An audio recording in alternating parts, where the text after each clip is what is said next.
Mic check 1 2. Mic check 1 2. Mic check 1 2. Can you hear me? Can you hear me? Can you hear me? Can you hear me? Hopefully you can. Hopefully you can. What's going on? Can you hear me loud and clear? Mic check 1 2. Mic check 1 2. Mic check 1 2. Mic check 1 2. Can you hear me? Good, good, good, good, good, good, good, good. Pick up everybody in the stream chat. Pick up everybody tuned in, locked in. We're coming at you live. We're coming at you strong. We're coming at you live. We're coming at you strong.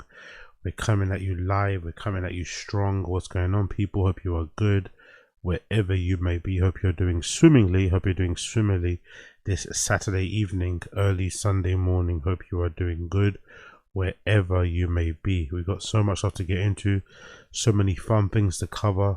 Hope you're strapped in, ready to go. I've got a little beverage here, beer I've had in the fridge for a while. I've got a little beverage here. This beer I've had in the fridge for a while. It's from, was it? Where is this from anyway? Where's this actually even from? Is this Dutch? Is this German? Where's this actually from? Hold on, let me see. Where the fuck's this even from? Where is it even from?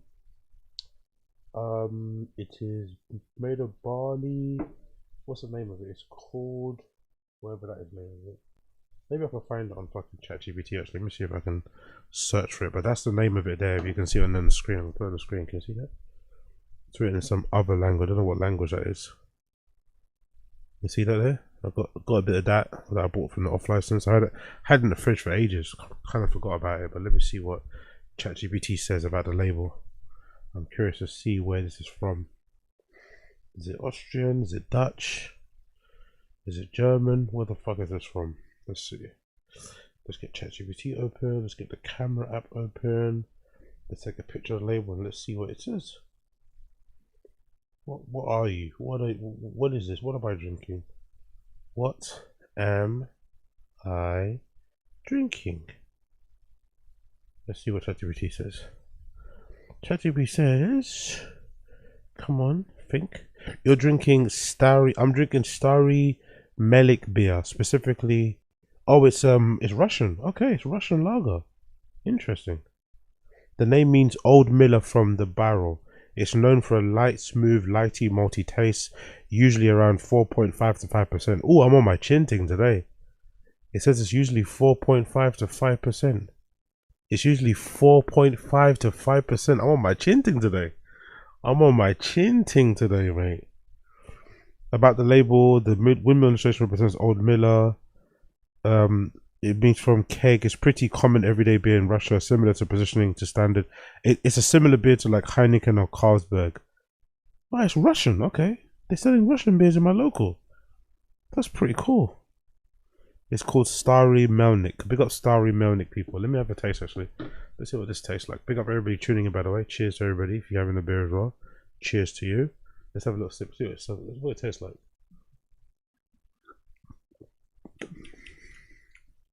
That's quite nice actually. Oh, I think this will get you licked. This will definitely get you licked. This doesn't really taste that.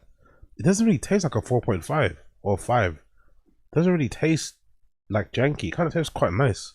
This is one of those deceptive ones. You think tastes like, you know, like a soft drink, but then you start drinking a lot of it and you get fucking destroyed. That's actually quite nice actually. That's actually quite decent. I'm not gonna lie, that's actually quite decent. That's actually quite decent. I'm not really the biggest beer drinker anymore because my stomach unfortunately gets all constipated, but that's all right. That's all right there. Big up, big up, big up, big up, big up, big up, big up, big up, big up. Yeah, big up Don Dotto. Appreciate it, brother.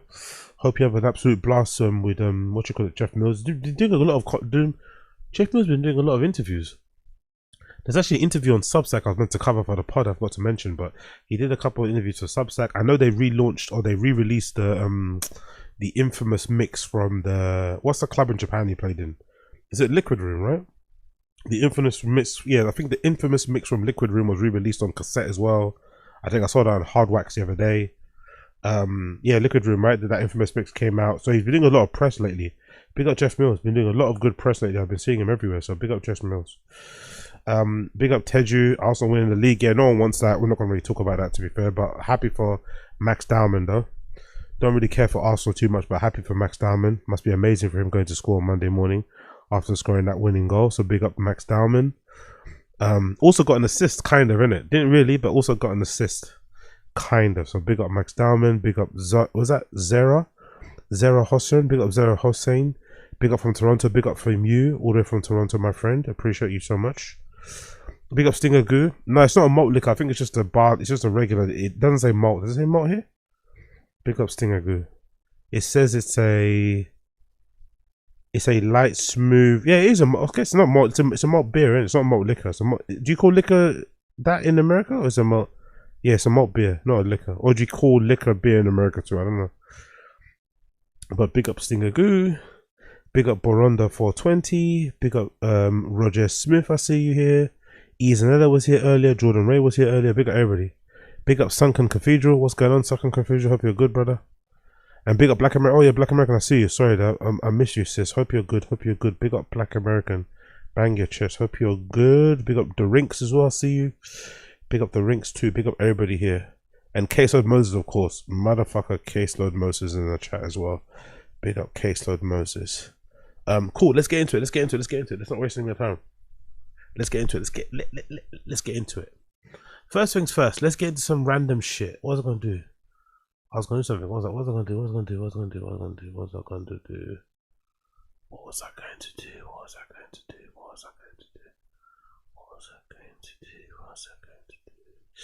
Bear me a second. Yeah, I was going to do something. What was I going to do again?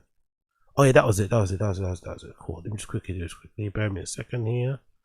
Bear me a second. Let me copy this. Let me go here. Let me go here. Let me go there. Where is it? Why can't I see it somewhere? Yeah, cool. Let's go here. Boom. Stream chat. What do you think is going on with Charlamagne? What type of enemies has Charlamagne the God made in the years that he's been online? What type of enemies has Charlamagne the God made? Because I feel like there's a concerted effort to get Charlamagne the fuck out of here. I know he's not the most, you know. There's not going to be a lot of people out there that would cry if he did get quote unquote cancelled. But I feel like there's been a concerted effort. I feel like every few months something kind of gets recycled on news about him.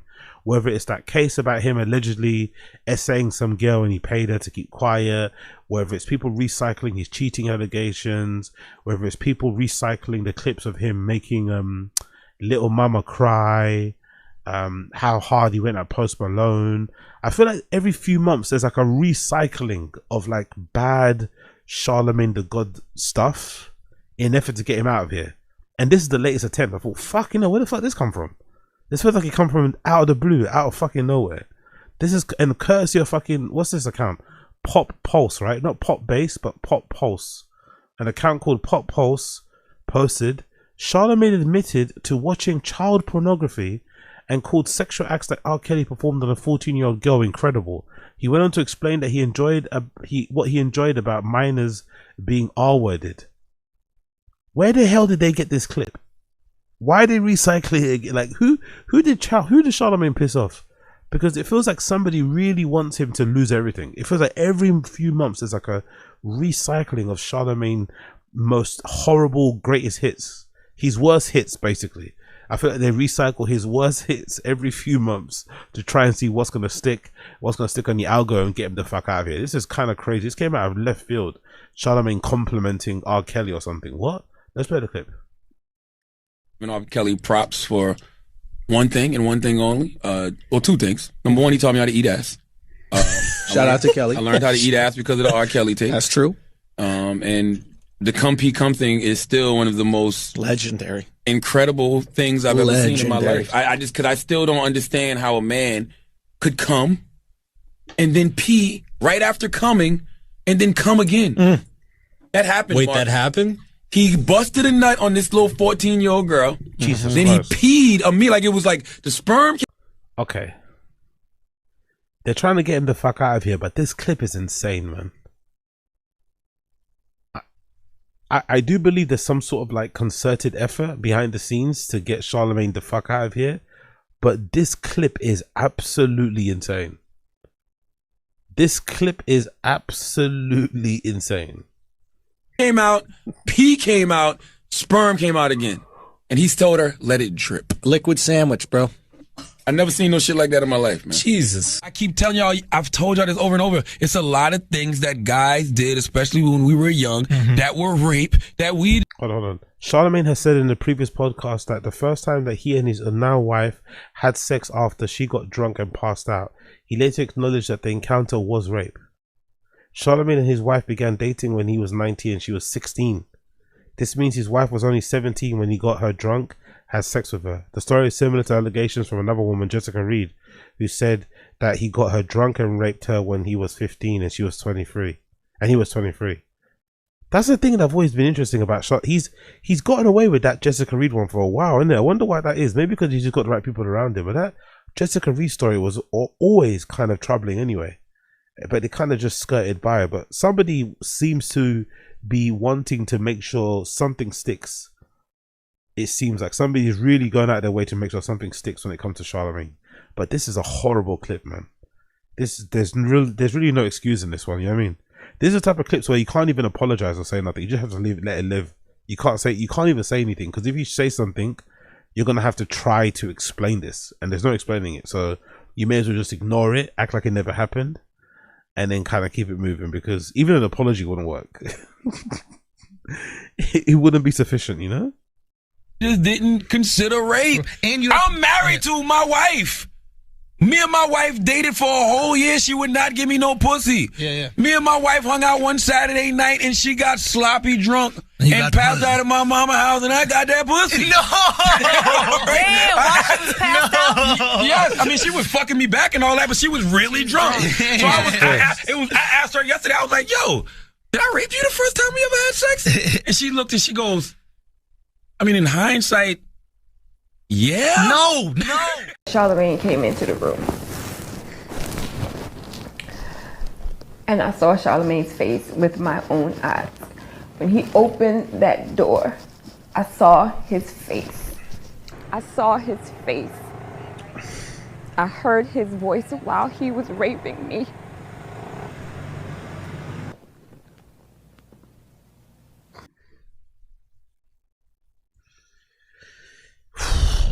Heavy shit. Great way to open a show, and I've really got a real talent. I think one of my greatest talents is being able to pick very interesting topics to start shows off with, and very interesting topics to end shows with, innit?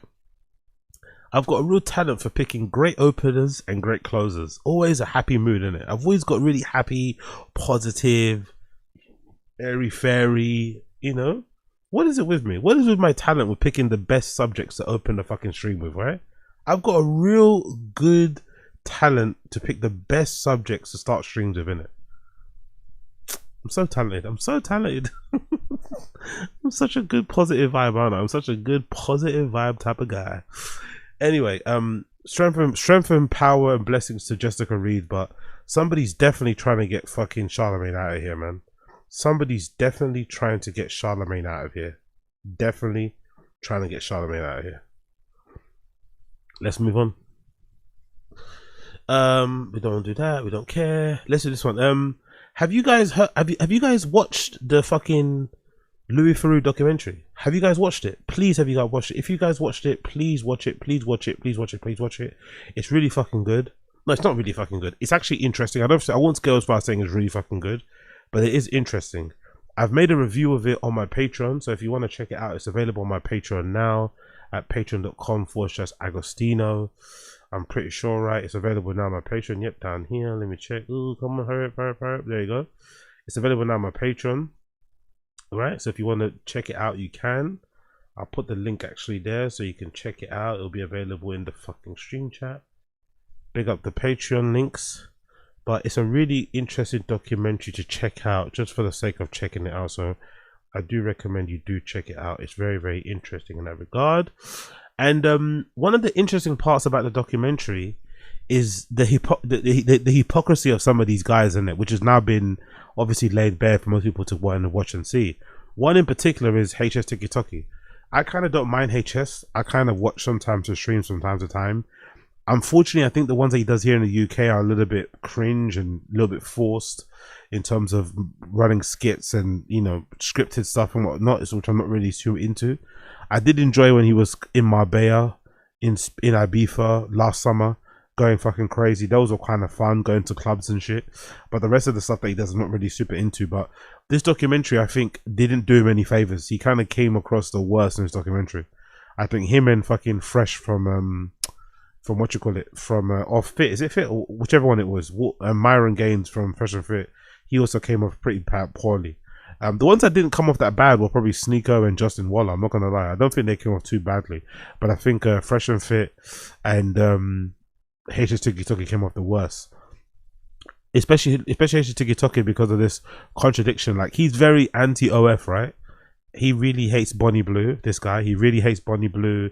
He's really anti-OF. He said plenty of times that if he ever had a daughter and she wanted to be an OnlyFans model, that he'd disown her, right? He'd disown her and whatever else it may be. But on the flip side, he also recently bought an agency that manages a bunch of OF girls. So he basically manages OF girls, takes a portion of their earnings and helps them promote and do whatever they're doing. So he allegedly hates OF, but then also profits from it. So obviously Louis Theroux called him out for that contradiction, and he didn't really have an answer for it. He kind of, it was one of those easy contradictions. It was one of those easy observations to notice, but I don't think HSTIKKYTOKKY had ever considered it in his head. He'd never considered the idea that he could be a hypocrite because, you know, he hates Bonnie Blue, but then he also runs his own OF agency. Or the fact that he sleeps with a lot of girls who are in that OF sort of like world. So it's like, how can you be anti-Bonnie Blue, but all the girls you hook up with are kind of girls who are into that scene?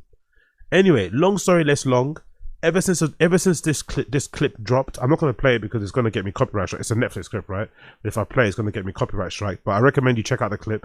It's actually a clip here. I'll put the clip actually in the chat so you can watch it yourself.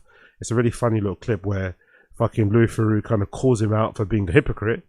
But after this clip went somewhat viral on social, as you can see here, it's got already 5.8 million views. HSTIKKYTOKKY started crashing out.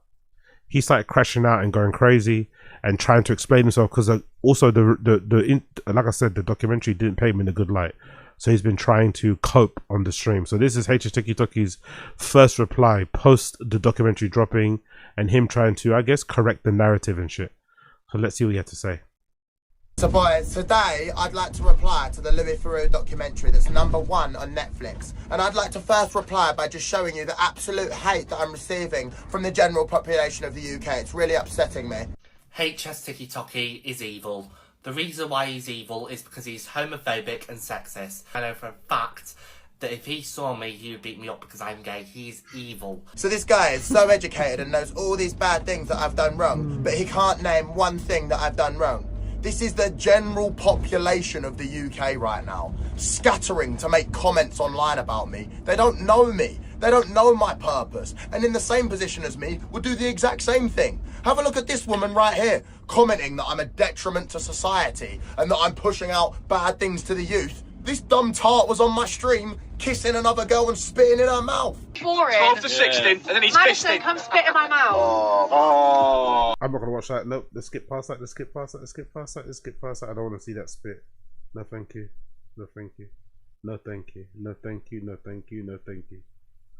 The world we live in right now, when it's someone else who's doing well, making money, living life, let's hate on them. But if you're given the opportunity, you're coming on my stream and acting like an absolute tart. So many people right now will take everything that I've said in that documentary at face value and not actually have the brain cells to comprehend that maybe I say things and do things for a reaction because it makes me money and allows me to live this lifestyle. Yes, maybe I manage some OF girls or have managed some OF girls. Does that mean I agree in OF and porn and whatever? No, it doesn't. If you had a good opportunity to invest in a McDonald's branch for cheap, would you invest in it? Yes, you would if it was going to make you money. Does that mean that then you agree that the food you're selling there is beneficial for the fucking population? Potentially not, but you're going to do it anyway because of the bread. Horrible analogy, by the way. Incredibly horrible analogy, and also it doesn't speak to the fact that you're still a hypocrite. Yo, I think nowadays, right? Nowadays, we do live in interesting times. Like, I kind of like this era we're living in. I'm not going to lie. I kind of like the chaos, the chaos, the chaos at which we live amongst, you know. For instance, the whole like virginity thing, it still blows my mind now that there's girls running around this planet that we call Earth calling themselves virgins because they've done everything else except for vaginal sex. I find that fascinating that there are girls who actually think they are capital V virgins because they've done everything else apart from vaginal sex. I think that's so fucking interesting. Really, really interesting. I know that chaotic nature that we're living in at the moment, where you can say one thing, it's not really what it means, but you believe in it, so that means it's okay. So, you know, he can believe that it's not the same thing and it's not that bad, that he hates OF, but that he manages them and gets money from them, but it still makes you a raging hypocrite. It's okay, but you're not going to convince us that's not the case. That's what I'm not going to go that far. You know what I mean? I'm okay to enjoy and kind of revel in the chaos to a certain extent, but I'm not going to have somebody convince me that what they said that was hypocritical isn't hypocritical. That's when it gets to like insane Lulu, you know, the Lulu source areas, which I don't want to get into. Say what you want to say, have your positions that don't make any sense and that are kind of irrational and just all over the place, but you're not going to convince me that you didn't say what you said, you know? And to finish it off, the Sun posted this article talking negatively about me and my mum. Obviously for clicks, because they never put anything positive in, only negative nonsense. And you don't talk about when I was in Ireland. I'm loyal to default. Yo, big up Saturdays. Oi mate, I told that batty boy Louis Theroux not to mess about in it. I told him to do one mate. Do one. But he ain't done it. Like crept and Conan Broof, tell him don't waste my time.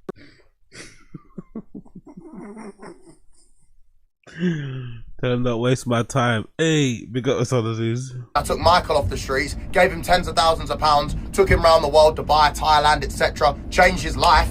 You don't talk about the Ivan and his missus who had a child homeless in Ireland, who I got an apartment for a year, out of the goodness of my heart. You don't talk about Harris, who's currently living with me now and has been living with me for the last year and a half, who I've took round the world. He was from a care home. He's now making 20 grand a month online as a social media influencer. You don't talk about Duttard, the autistic 18-year-old kid who turned up at my house 2 days in a row, gave him thousands of pounds for his family who were struggling, took him to Colombia, took him to Dominican Republic. You don't talk about Harley, a fan of mine who was dying from kidney failure, bought him a new kidney, 20 grand. You don't talk about Lewis, who had a heart condition, who I gave 3,000 quid to randomly because I joined him on a TikTok live. You don't talk about anything like that. You only talk about negative shit. He's a misogynist, he's a homophobe, he's this, he's that, he's that. Shut the fuck up, okay? I'm getting rich, you're all broke, sat at home hating. Have some of that.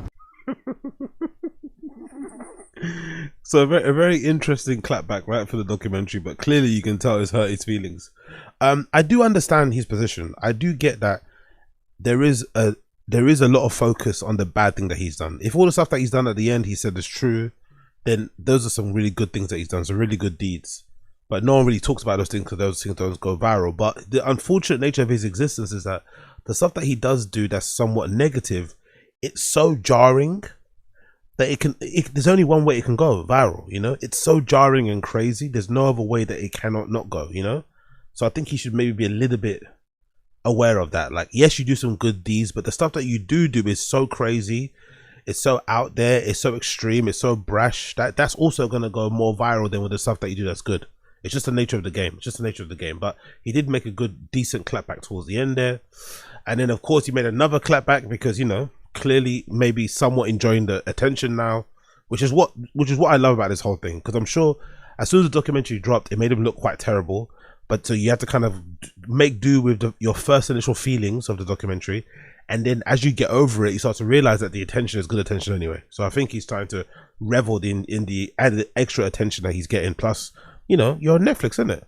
Yes, in general, I think it's a bad look, but you're still on Netflix. You're the #1 show on Netflix, but at least here in the UK, it's the #1 show here. Everyone's fucking talking about it. So it's like, hey, you know, take the rough with the smooth. I have never seen more bots than right now with this Louis Theroux doc coming out. The amount of DMs I'm getting is crazy. Look at this one. I'd rather be poor and happy than rich and exploitative. Why do you think that being rich is a negative thing? Why can't you be rich and happy? That's the problem with most people. They have the mind. But isn't she saying, like, is he purposely misunderstanding what she's writing? Didn't she say, hold on, what? Why did he completely misrepresent what she said there? She said, because they don't want to sacrifice their morality and peace, we'd rather be poor and happy than rich and exploitative. So she said you are being rich and exploitative, and she would rather be poor and not exploit people. That's what they said. Not, oh, we don't think if you're rich. No, you in particular. It's like you completely twisted what she said into something else. I love it. That's the problem with most people. They have the mindset of like, if you're rich, you're obviously doing something wrong. Not at all. Not at all. The amount of numpties, this guy's got a kid and he's messaging me hate. Like, go feed your kid, bruv. Like, you're commenting on me. You would kill to live my life. You will never live my life because you've got the wrong mindset. And this woman right here, I couldn't imagine being a grown-ass woman with a kid commenting about me. Like, dude, I'm rattling the whole UK and I love it. Most of you, yeah, there's 1% of you that are normal. Most of you are losers, okay? Povo losers, and you hate it. I love rage baiting you. I'm gonna go on Piers on Monday and rage bait you brokies even more, but you're just a bunch of absolute losers. Keep the comments coming in. I'm enjoying replying to you and putting you in your place. Sit at home and watch like good boys and good girls, okay? I don't know. Again, I think it's a bit of a cope here, you know, because in the beginning it was a bit of rage, now enjoying tension. So I guess, you know, we'll see how it plays out. But yeah, that's HSTIKKYTOKKY, in case you don't know who he is. There's another clip of him allegedly saying that, and now he's saying that Louis Theroux wants to invite him to do a documentary about prisons or something.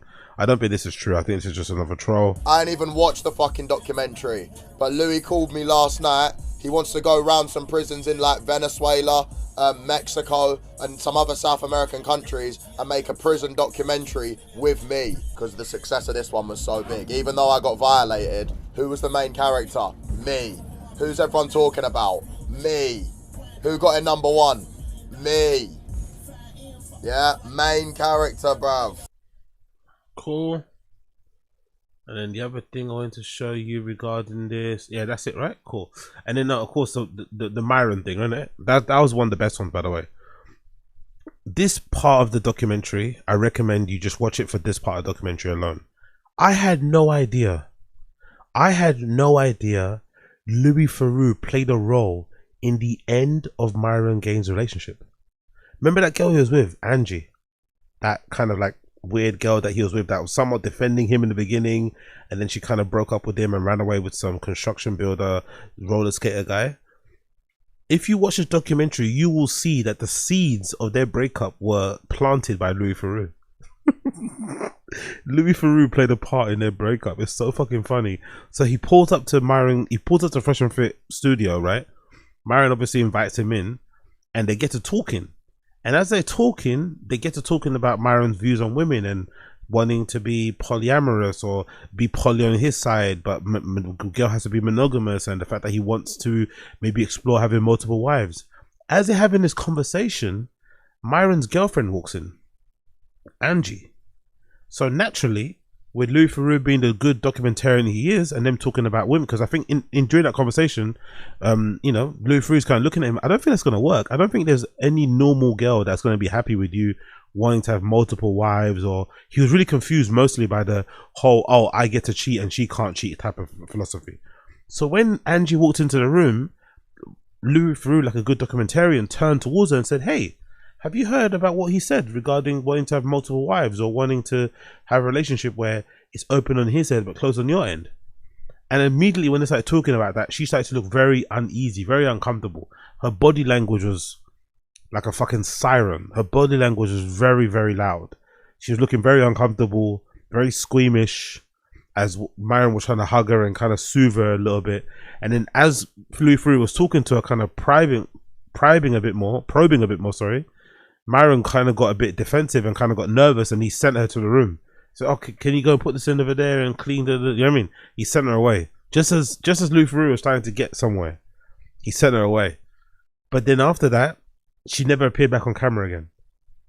And I think he asked her about her as well during the filming, and I think that's when they broke up. That was around the same time they were breaking up. So Louis Theroux may have played a part in them breaking up. I think that's so fucking funny that Louis Theroux actually played a part in their breakup. This article courtesy of the Daily Mail. Manosphere influencer. By the way, I didn't know that was his name. By the way, did you guys know he had an actual African name, like an African sounding name? Amrou Fadi or Amrou Fadel. That's his actual name. MYRON Gaines is like I guess like a social media name. Crazy, isn't it? I had no idea that was his name. I always thought his actual name was MYRON Gaines. I didn't know his name was actually Amrou Fadel, which I mentioned in the Patreon before. Like, I thought that was fucking crazy that he has an Af sounding name, yet he hates African people. Manosphere influencer Amru Fadel was accused Louis Theroux's Netflix documentary of editing and made him look crazy, hitting out at the streaming service for being too woke. Louis Theroux 55 met the influencer, better known as MYRON Gaines, on platforms including Instagram, YouTube and TikTok to discuss the shocking views of women in relationships. The documentarian went behind the scenes in the forefront of the fastest growing cultural movement, extremist influencers targeting young men with misogynistic, homophobic, anti-Semitic and racist views online. That's the thing I don't understand. Whenever someone says they're misogynistic, homophobic or anti-Semitic, they always get really upset. But then you'll find clips of them saying those things. I don't get that, by the way. I don't get why they get so upset when people say they're misogynistic. It's like, there's many clips of you saying misogynistic things. Homophobic, here's some homophobic clips. Anti-Semitic, here's some anti-Semitic clips. Racist, here's some racist clips. But they take it all as an offense. Like, oh, you don't know what you're talking about. You're in the Matrix. You're part of the mainstream media. It's like, you've said those things though. It's so funny. The content creator rose to fame online among the young male audience due to his controversial Fresh Hit podcast. The series, which was a 2 to 5 hour show, focused on topics including masculinity, relationship, fitness, finances. It streamed on X, formerly Twitter, and paid for content site Kick, where young men pay to subscribe. During the documentary, Louis sat in a recording of after-hours section of the podcast, which saw Amaru spar with female influencers around the table, and in one shot clip saw him brand a female guest fat fucking bitch. The bit where Louis Theroux sits in with them, right, where they're doing that show they do with the girls around the table, was the most jarring clip, because you could see they clearly bring these girls up, setting them up for fail, you know. They sometimes give them a bunch of liquor, they get them around the table and then ask them to name 3 countries which they can't name, or just make them look really stupid. Really, you know what I mean? It's almost like a humiliation ritual when they bring those girls around that table. It really is a humiliation ritual. I don't think you know what I mean? I don't think it's worth, the juice definitely isn't worth to squeeze. You're probably not going to get that many fucking OF subs off the back of Fresh and Fit. Let's be fucking real. So I'm surprised they put themselves through that. During the documentary, Louis sat on a recording. There's his. Louis also quizzed Amaru on his hopes to. By the way, I like how they call him Amaru in this article. They don't call him Myron. I love how they call him Amaru. On the hopes of having multiple wives, having a one-way monogamous relationship with his now ex-girlfriend, which allowed him to sleep with other women while she remained faithful. Now the content creator has branded Louis Theroux a liar to his army of fans in another podcast format titled The Debrief, where Amaru shares his controversial, divisive opinions. In the horrifying over 7-hour long stream titled Inside the Theroux Sphere of Lies, which saw him react to the shooting of a synagogue and develop a easy hit out against the documentarians, making him look crazy. Bryan Netflix a bunch of woke garbage and referring to the documentarian as Louis the Liar. He said that TV appearance was for a very long time. I was hesitant. I was not really interested in doing it. Anyway, let's get to the clips. We can't watch this one because this is a Netflix clip, so we're not going to watch that and get in trouble. So let's go through some of the clips of MYRON crashing out and reacting to this whole shit. Now, what he specializes in is talking to conservatives, cutting things out of context, and trying to make them look crazy. That's what he does. But his fuck up was, you're dealing with a different kind. Big up, Coiler. Dude, did you think Chessbra was a real name? Come on, Coiler. Don't be like that. Don't be like that. Chessbra obviously is a fake name, but MYRON Gaines sounds like it could be a name. That sounds like a typical African American name. There's definitely somebody from Baton Rouge who's called fucking MYRON Gaines. That sounds like a kid that is got like a full scholarship at some fucking university doing athletics. MYRON Gaines sounds like a fucking track and field athlete from America. You know it. African American with dreads, can run a good fucking 400 meter. MYRON Gaines sounds like a real name. Chessbra doesn't. Yeah, come on. And over here, man. Quite frankly, no one should ever take his documentary seriously or any of his journalism seriously after I show you guys what I'm going to show you. Because I gave him the benefit of the doubt. I said, you know what? I will let you guys come, film, etc. I will take you guys on your word. Of course, they did snake shit, which is great. And you guys allowed me to utilize the nuke I've been sitting on for several months. Okay? They do. I don't think they did snake shit. There wasn't no snake. You're just unhappy with how he's been portrayed, which is fine. You could be unhappy with how you're portrayed, but I don't think they did snake shit. I don't think so. This is Louis Theroux on who raised the feminist. This is Louis Theroux talking about MYRON. I mean, to quote Myron Gaines, one of the main people I speak to is a guy called Myron Gaines. Are you familiar with him? Yes. So he's part of a double act called Fresh and Fit. They have a podcast in Miami. Their content is very extreme. And Myron Gaines wrote a book called Why Women Deserve Less. So there you go. #1 bestseller in feminist theory. Let's go, nigga. And his whole message is that women have been pampered and they are over entitled. And as men, we need to recognize that and give them less, and everything will go more smoothly. And so his message would be... That's a crazy synopsis, isn't it? That's a crazy synopsis, man. That's an insane synopsis. That's one of the most insane synopsis ever, isn't it? Why women deserve less. Why women deserve nothing. It's like, okay, bro.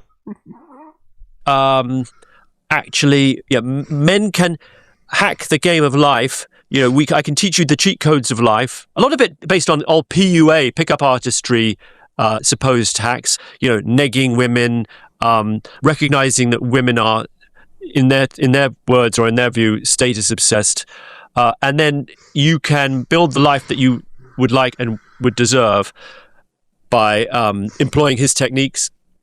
I mean, there's a lot more that could be said about that. I mean, I found it so inimical to the way I think about it. I mean, I was raised by a feminist mum,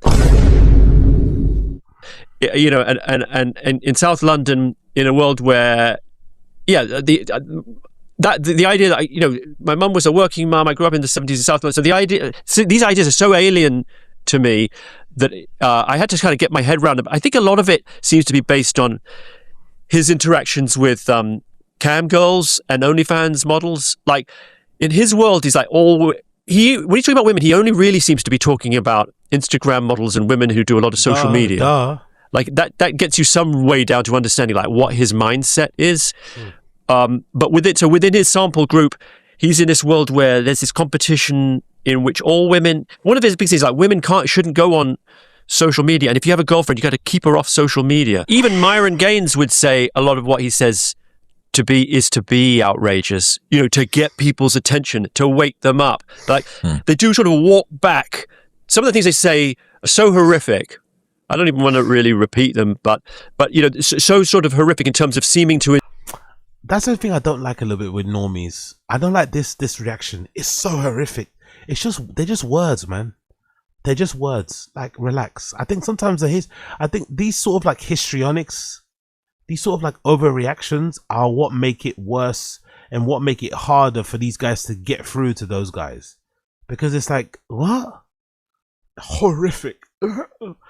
Like, it's just words. Like, relax. It's not that deep. Like, it is that deep in a way, but it's not that deep in a way. Like, calm down. He's not going to mobilize an army anytime soon. If he does, then get scared. It's just him talking to some dorks online. It's not that deep, bro. It really isn't that deep. Endorse sexual assault, or certainly minimize it, and say, yeah, exactly, Z. Yeah, he's like committing a genocide. He's got a pod in Miami. Exactly. I know he's annoying. He's got some horrible views most of us don't agree with. He doesn't look like a good hang. He seems like a fucking bozo.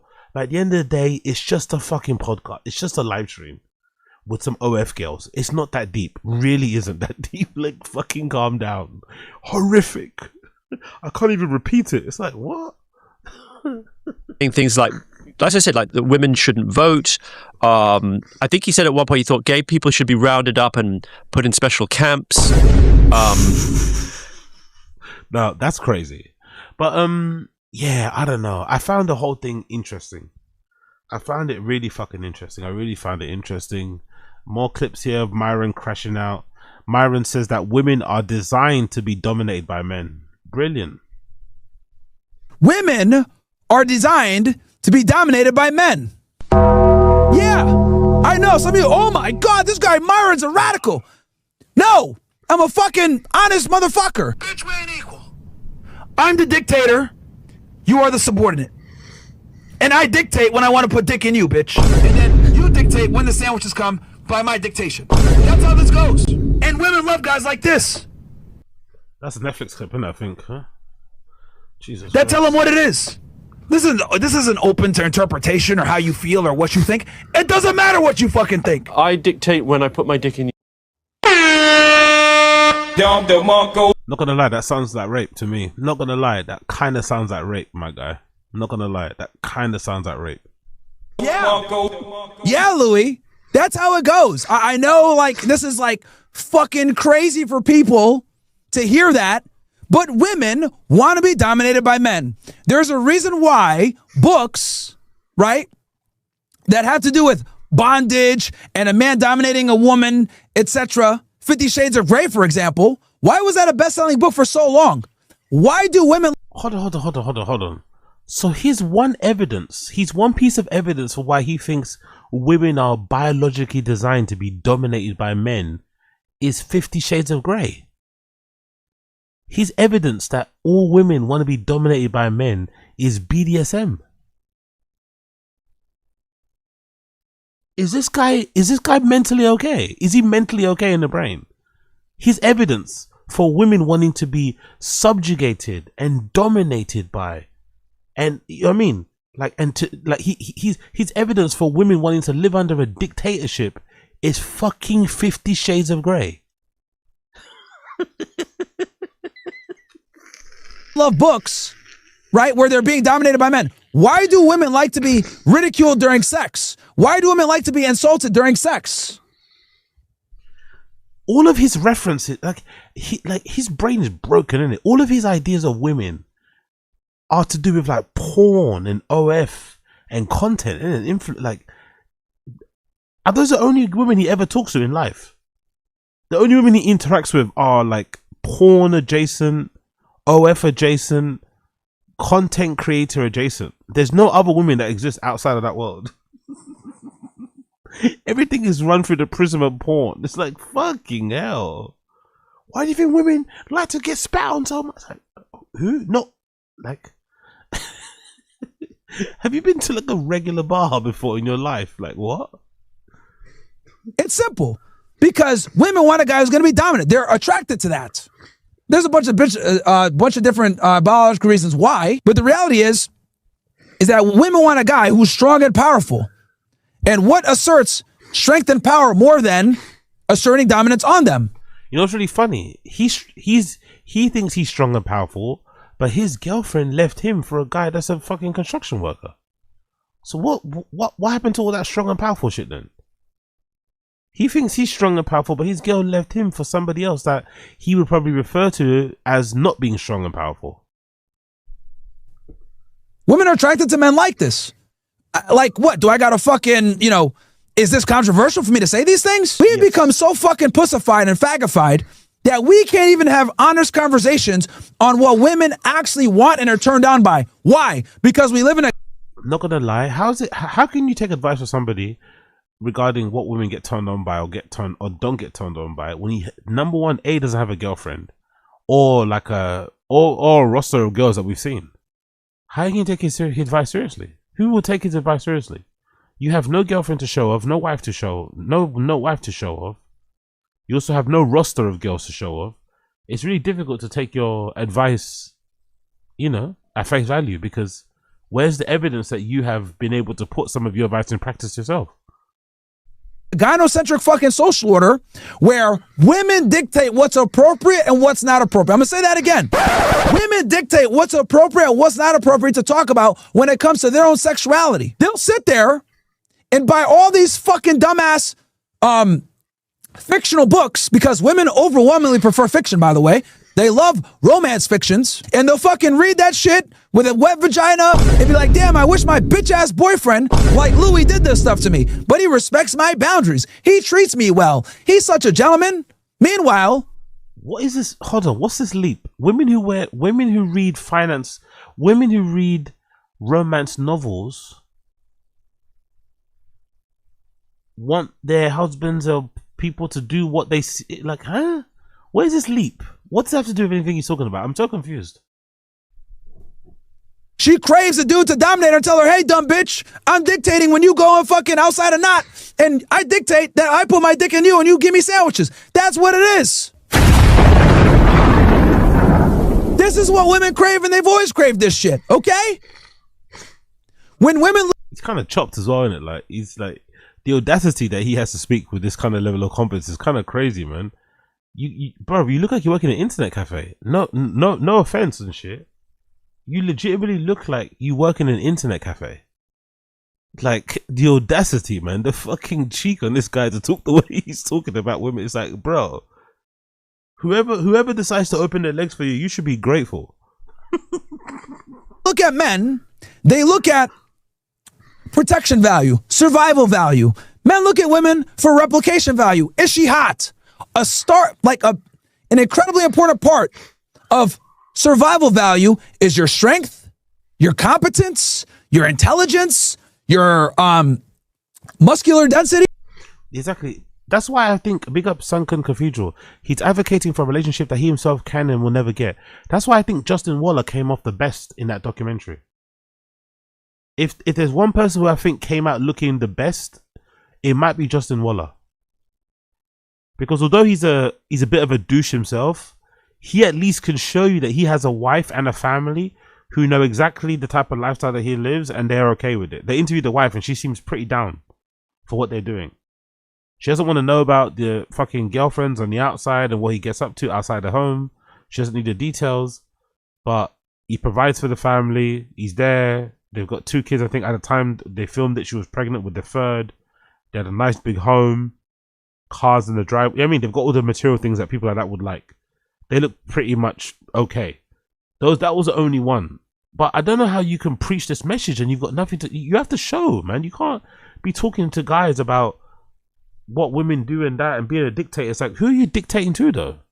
Where's that person? Show us the living, breathing adult woman, or male even, who you are dictating to, so we can see that your techniques work, you know? Height? Why do you think women care about height? It's a component of survival value.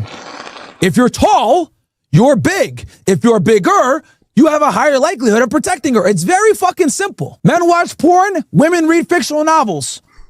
Yo, by the way, Bill Coiler, he completely hid his wife and kids until they even mentioned the documentary. They mentioned he hid the kid. They mentioned that he only showed it for the doc. But this is not me saying that Justin Waller's a great guy. I just mean in terms of him preaching a message about, I have a wife that I keep out of the limelight, but I'm also allowed to do what I want to do outside of the home, but she can't do what she wants to do, type of thing. He's shown that he can do it. You know, he's shown us evidence. That's what I'm saying. I just want a lot of these guys talk in the sense of authority, a sense of like whatever, and they have nothing to back it up with. At least Justin Waller he can back up and say, I'm putting into practice. Like, I've got a wife, or like a mother of my children and 2 kids, and I'm able to do my Playboy stuff when I want to go out, and I come back to this family, and it's a different kind of guy. This guy has nothing to show for it. He's woofing all this big talk about women and shit. It's like, bro, you got no girl. Like, just shut up. So, you must be that fantasy to them. And that fantasy, many times, is a dominant, aggressive male. Now, am I telling you guys to punch your fucking chick? Welcome, punch! Obviously not. Let's have a little bit of common sense here. But what I'm saying is, when you're in a relationship or when you're sexually dealing with a woman, okay, she likes this hyper masculinity. She likes it. No, but not all, though. Not all. Like, these generalizations are just so weird. Like, do all of them like it, or do some of them like it? Have you asked some of them? Like, god damn, man. But I guess in that world, there are no nuances, right? There is no nuances. Everything is big, sweeping generalizations, because that's how you get the clicks and the views, I guess, isn't it? It is what it is. And last clip here of MYRON before we move on. MYRON explains why he agreed to do a Netflix documentary. MYRON explains why he agreed to do it. Marketing says, MYRON, why would you agree to this? Because I'm not a bitch, faggot. Because I'm not a fucking bitch. Because I have my T's crossed and my I's dotted. Because I knew that they were going to do this dumb shit. And we're going to show what disingenuous journalism looks like. Okay? Because here's the thing. For every, 5 or 10 blue pill simps that watch this, someone's going to be like, you know what? Let me go check these guys out. Watch a YouTube video, check out a clip here or there, and they're like, damn, this guy isn't that bad. Damn, this guy has his girl in check. Damn, he called it right with my ex-girlfriend. And then bam, we fucking got him, baby. We just red-pilled another guy. We just got a guy from fucking, not being a simp. We just taught a guy how to not fucking kill himself, not to hurt himself over some dumbass bitch. I'm sure many of you guys found me probably through negative media. You probably found me through Anus and Reach. You probably found me through Moist Critical making a video about me, or some other faggot talking shit saying, yo, this guy Myron Gaines is toxic. This guy's a misogynist. I guarantee y'all, you probably found me through some negative fucking manner. Easily. You're like, yo, this guy's radical. This guy's crazy. And then you come on over and you actually listen to what I gotta say and you're like, damn, okay, this makes sense. Even his voice sounds kind of bitch made, isn't it? It's really funny. You know, even his voice sounds kind of bitch made. It's just really funny hearing him talk. It's like, bro, why you sound so whiny? Actually, but I had to give you the fucking shock value, punch you in the mouth, tell you to stop being a fucking simp. For you to wake up and realize to not be a faggot. So yeah, marketing. Not all of us are cowards like you, bro. There was a famous scene in the movie Achilles. And the little kid goes up to Brad Pitt was playing Achilles. And he says, oh man, he's really big. I wouldn't fight him. And then he looks at the kid and he says, that's why nobody's going to remember your name. Marketing, nobody's going to remember your name. Especially your shadow on, faggot. Enjoy. Time to... Okay, no, enough of the filters. Anyway, that's Myron Gaines, isn't it? Watch the documentary. It's available on my Patreon. $1 subscriptions available still. Link in the description. Patreon.com/Agostino Watch the Patreon.com/Agostino at the end, and you'll see the whole thing there. Let's move on. To cap it all off, I saw this clip. I thought this would be a good way to kind of cap off that segment. Big up Ryan Long. This is from a couple of years ago. Big up Ryan Long. When a normal guy tries to be Andrew Tate. Big up Ryan fucking Long. What is this charge on my credit card bill for Hustlers University? Before I started listening to Andrew Tate, I was just another guy getting bitched around by his girlfriend. But all that ends now because this is my castle and I'm the... What's this charge on my bill? It's hilarious. Using your girlfriend's card to buy a Hustler University membership is peak Andrew Tate fan, isn't it? I love it. I love it. King. Hey, you gonna do the dishes or? I actually don't do the dishes anymore because that's the woman's job. What did you just say? You heard me. No, actually, can you say it again, please? I just don't want to do them. Okay, well, we made a deal that Monday through Wednesday you do the dishes because I'm at work, so you want to make an alteration to that, or? No. All right. You know, every guy needs more than one woman. I'm just going to have sex with the same thing my whole life. Yeah, no thank you. Obviously, the girls are going to be loyal to me, but that is the situation. What the fuck are you talking about right now? You're telling the cameras you're going to cheat on me? No. Give me your phone. No. Why? I'm sending your location to me, and then I'm going to know where you are at all times. Well, I changed my password, so you can't. Okay, well, no, you didn't. He told you he's an alpha male. His mom drops off pre-made lunches at his part-time job. Hey, I told you to stop talking to me. What are you doing? Go make your little TikTok. Is she listening right now?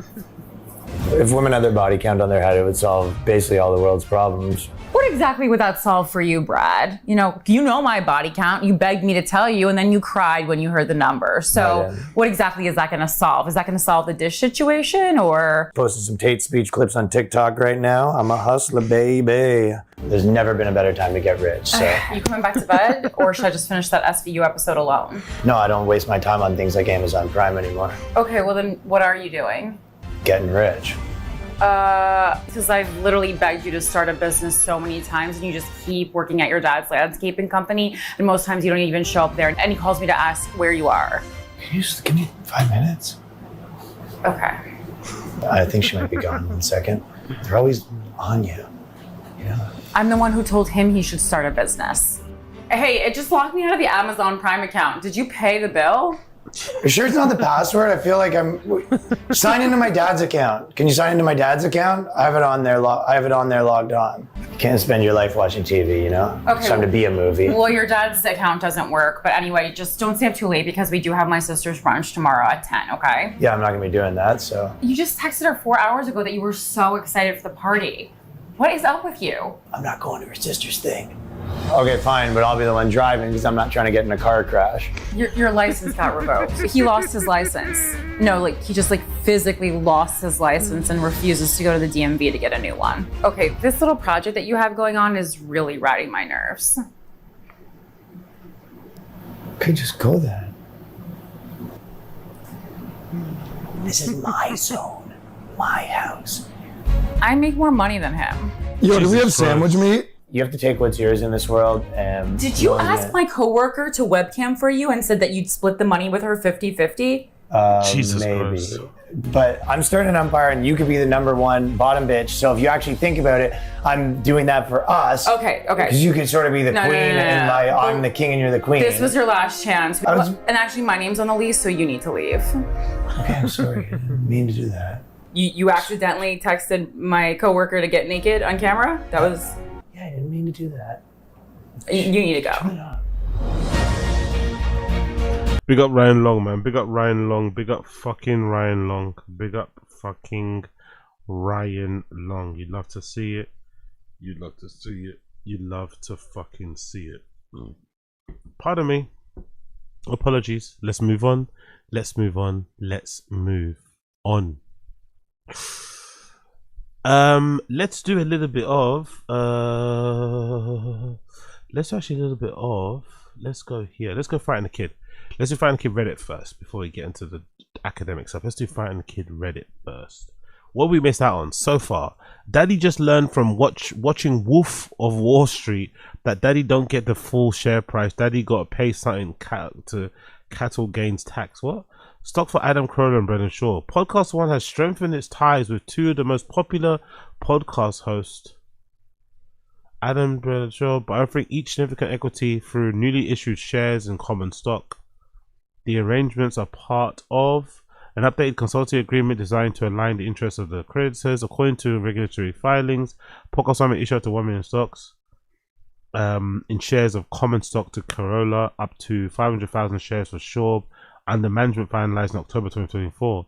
These shares are intended as part of a compensation for podcast services provided by... Okay, this is a deal regarding when they had to move from Cast Media to Podcast One, in it, where they gave them half cash and half in stock. Okay, I get that deal.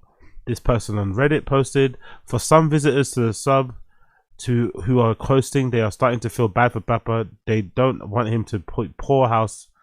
The above is a Podcast One article from 2025. Currently, their stock is around $2 a share, so that means Papa has over $1 million in stock, so he's far from poor. But as Papa continues on his asset selling spree, if he wants to get his hands on that money, he's going to learn a hard tax lesson on selling stock and paying capital gains. He definitely gets some money, but not 1 million. Fuck, he's again, Brendan fails upwards quite often, isn't it? He's currently got $1 million in fucking Podcast One stock that he can cash out if he wants to. Jesus Christ, 1 million. Fair play. Fair fucking play, man. Don't know how he managed it, but fucking fair fucking play if he managed that. $1 million in stock, he's got it. Shit. Okay. Cool, man. Congrats to him on that one. Congratulations to him on that one. Almost $50 Canadian for an oops button. Cool. No, thank you. We don't care. Chin awkwardly holding living things compilation. Chin awkwardly holding living things compilation. It's fucking crazy.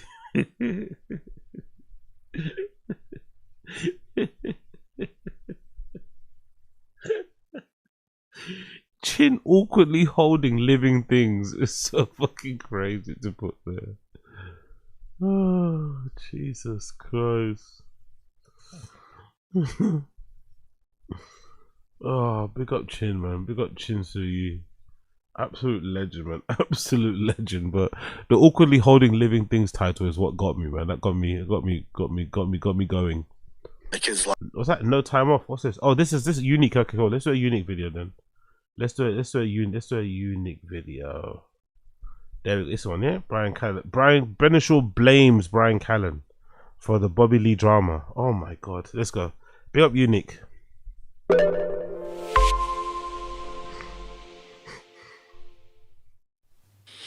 As far as the fight companions, those are tough. Like now I'm in Texas. Like I said, I'm doing with Rogan one on the 21st. Rogan's still keeping Brendan around. It's always interesting to me, isn't it?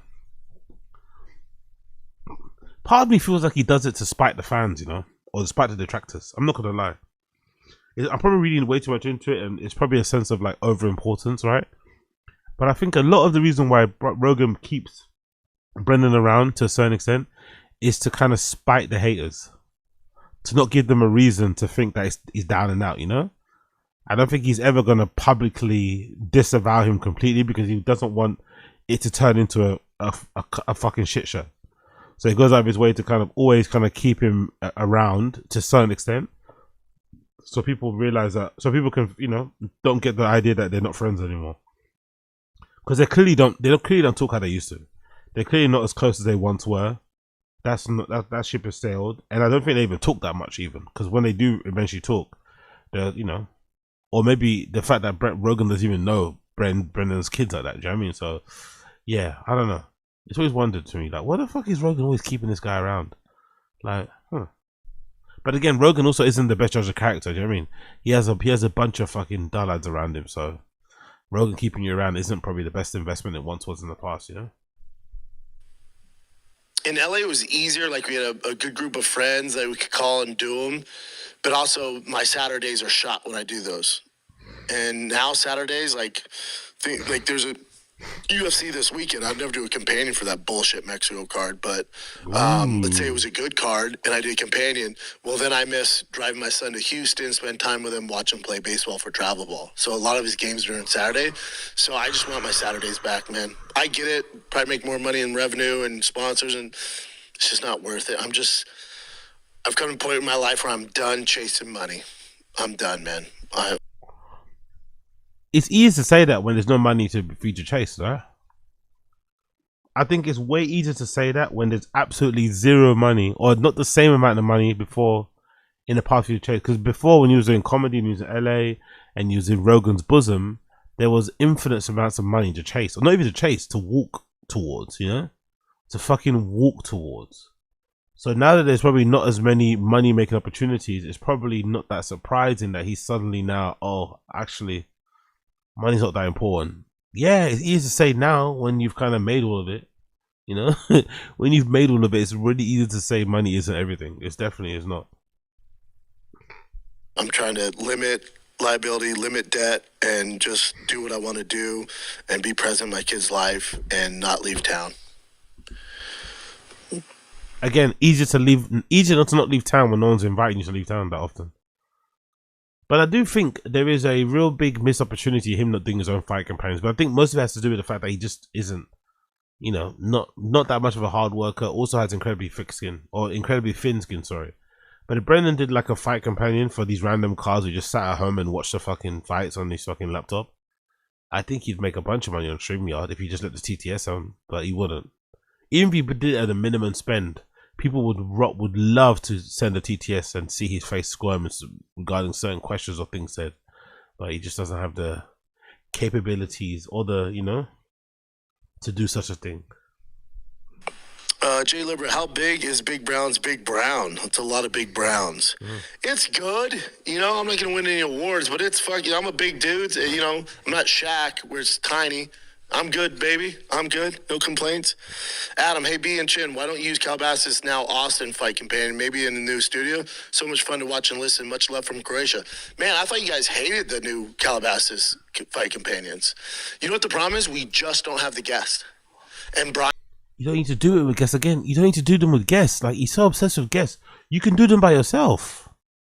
He can watch these, like most people do these fucking UFC card watch along fight stuff. He could easily do it by himself. He doesn't need to have many guests. Actually, the more guests they have, the worse it is. He's better off just doing it on his own, or doing it with fucking Nick and fucking Chin sitting by the sides. You don't need to have like actual guests. You can just watch the fucking fights. Not that difficult, but again, you know, requires some effort from his side of things. So probably not going to ever happen. Brian's constantly on the road, so Brian can't do it a lot. I don't know who else I'd do it without here, you know? You know, D'Elia was up the street, some other guys, and when I have to fly people in, it comes a big fucking overhead. I don't know who I'd do it with in Austin. And again, my weekends are tough to give up. Could you consider taking a few months off and let Nick and Brian roll? Yeah, I'd be down for that. No problem. Roll? I think letting them run the show. Yeah, I'd be down for that. The show will die after a week. Brian will definitely not turn up as often. I'll tell you what will happen if I go away, though. I'll tell you what would happen. Brian will turn up. You get 2 to 3 shows a month. They come out late, and yeah, and there would be no sponsorship revenue if I leave the show. Things would get dicey. But I wish I could take some time off. Fucking hell, man. Fuck it. Isn't that kind of rude? Isn't that kind of rude to say? He's essentially saying that if I leave the show's done. Bryan has no capability of running the show. It's not much of an insult towards Nick, because Nick's new. But he's definitely saying, if I leave, Bryan cannot run this. Bryan is gonna absolutely destroy this single-handedly if I leave it in charge of him. There'll be no ads if I leave. If I leave, there's no ads. What does that mean, by the way, the ads thing? Does that mean that the advertisers are only advertising with Tfatk because Brendan's on the show? So if he leaves, they won't want to have ad. They don't want their ads read by Bryan. They want their ads read by Brendan, who can barely read. But I guess because he's a name, that's why they want to advertise on Tfatk. That is crazy. That's a mad thing to say about somebody. I'm not gonna lie. That is really, really weird to say. I don't know. Oh, I know. No, is that a dick? Is he being a dick, or is he being like? No, he's on Patreon. See, it's fair to ask. I don't think it's a bad question. Okay. Yeah, Chin is really... Why is Chin so sensitive? It's a Patreon. Shut the fuck up. It doesn't matter if it's a bad question or not. You answer it. People are paying money to fucking post these things. Doesn't matter if you think they're a dick or not. You fucking answer the question. Shut the fuck up. Why is Chin so fucking uptight when it comes to the Patreon? Well on for Chin. Is he being a dick or something? Just let him answer the... He's not asking you anyway. I was asking Brendan. He's not fucking asking you. Just put the fucking clip in the bag, man.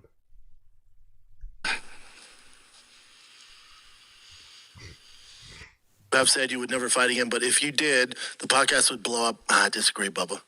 Is there any situation that you would fight again, UFC or another promotion? I want to see it, and so does all the Tfatk army. It would. I disagree. I think... Again, before he answers, I'm gonna say I think he's scared because he doesn't want to get turned into a meme. Nowadays, with the way social media is, with the way how vicious people are online, with the amount of new fucking trolls and detractors and haters that he now has, if he was to fight and ever get tapped out, knocked out, whatever, or just straight up lose, the memes and the trolling would last forever.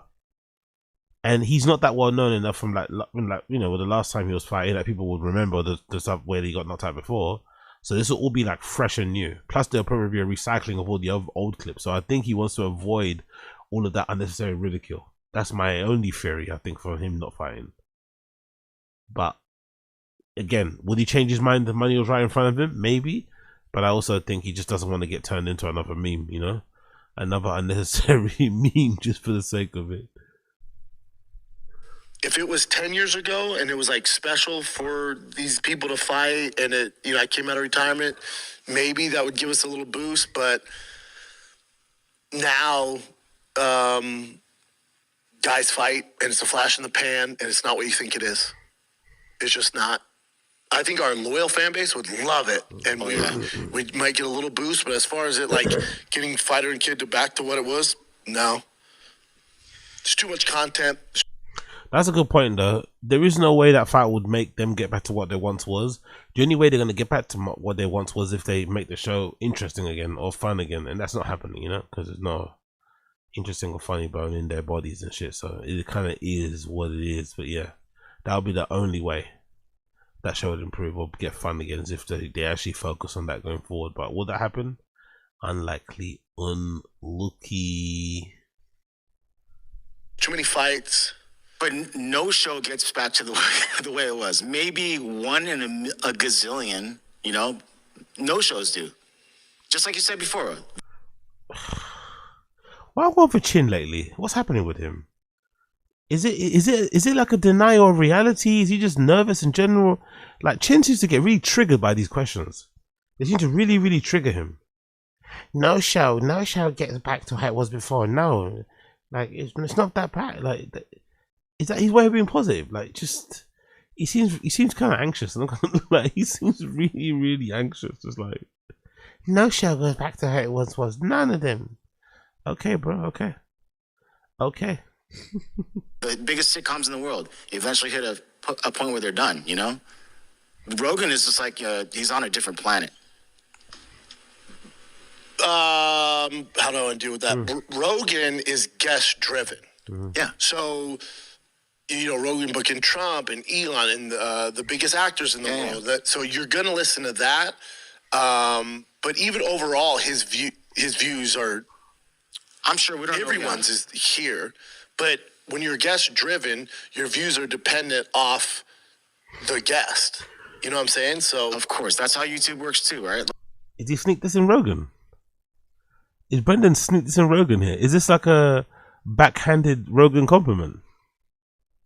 That's how it goes. Like if in some weird world Rogan's booker was like, hey, we're going to book the exact same guest for you, this show would fucking be huge. That's not the world we live in. But when I say for a variety of reasons. When I say YouTube, it's like, if you actually look at your subscriber count and how many people actually are not subscribed that watch, it's insane the difference. The subscribers this much. The people that watch are like this, like randomly. So if you have a big guest on, boom. Ours is different. We have all these subscribers from back in the day, but the views don't show. Yeah, but I mean, the hardcores have been there since day one, and they're awesome, so. Yeah, and I'm cool with that. Yeah. Master Kim says, were you at Jackson's? Sky Rex says, Michelle Western met up with the SEALs. I know the range can get boring, but ever thought about making content learning CQB with professionals? The tactics, correlation, a lot of fighting, it's a lot funner than just being on the range. I'd be down. Dukes of Apollo. By the way, what happened to the archery? I forgot. What happened to the fucking archery? What happened to the archery, bro? That went by quickly, innit? That arc, that saga, that hobby didn't last that long. It lasted like 2 days, if not 1.5. What the fuck happened to that? What the hell happened to the fucking archery thing? What happened to that? God damn. But hey, what do I know? Absolutely nothing. So it's time for the Fire Kid and Bobby Lee to reconnect on a podcast. Love to have him on. Out of my control. I have no relationship with him. I never see him. I'm not around the comedy scene. Brian is. That's on Brian. That whole thing's on Brian. That whole thing's on Brian. Bro, didn't you try and fuck Kalila? I wonder how Brian Callen feels about this sort of stuff. Like these sort of mentions. Like that whole thing's on Brian. Yo, you started it by trying to fuck Kalila. And then you probably put a battery in Brian's back to kind of defend your honor. Obviously, he went too far, but it's like, come on, man. That's all on Brian. That is crazy to say. Ian says, I know Brendan's not a huge believer in AI. No, it's not that I'm a believer. I just don't like it. I think it's... Brendan CHAUB. Okay. Yeah, big up Unique, big up Unique, big up Unique, big up Unique. Interesting clip there. Interesting clip there. Interesting clip there. There's definitely something going on with fucking Chin. I don't know what it is going on with Chin, but there's something going on with Chin. Chin, whenever there's a subject that has to do with like the future of the show, the vibes or whatever, he seems to get really tightly wound up about it. I don't know what in particular that advice kind of triggers him, but whenever those triggers come up, he tends to get really pissed off, like almost angry. I don't know how to describe it. It's like, God damn, man, relax, you know? Or, you know, but also, which one, if you had to kill, which one would you kill, you know? But yeah, I don't know what's going on there. I don't know what's going on there. The Brian Callen thing obviously is hilarious because, yeah, of course they would find a way to fucking, you know, get him. Of course they'd find a way to get him, but it was too late. The strangle, the hold was too late. Get me, too fucking loose. Big up Unique, big up Blood Clot Unique. Let's continue on. What have we done here? We've done quite a bit on there. Let's do this one quickly. Big up what is this account? Big up this account called Just Kush. What's Just Kush? Put these 14-year-old girls in jail and throw away the key today.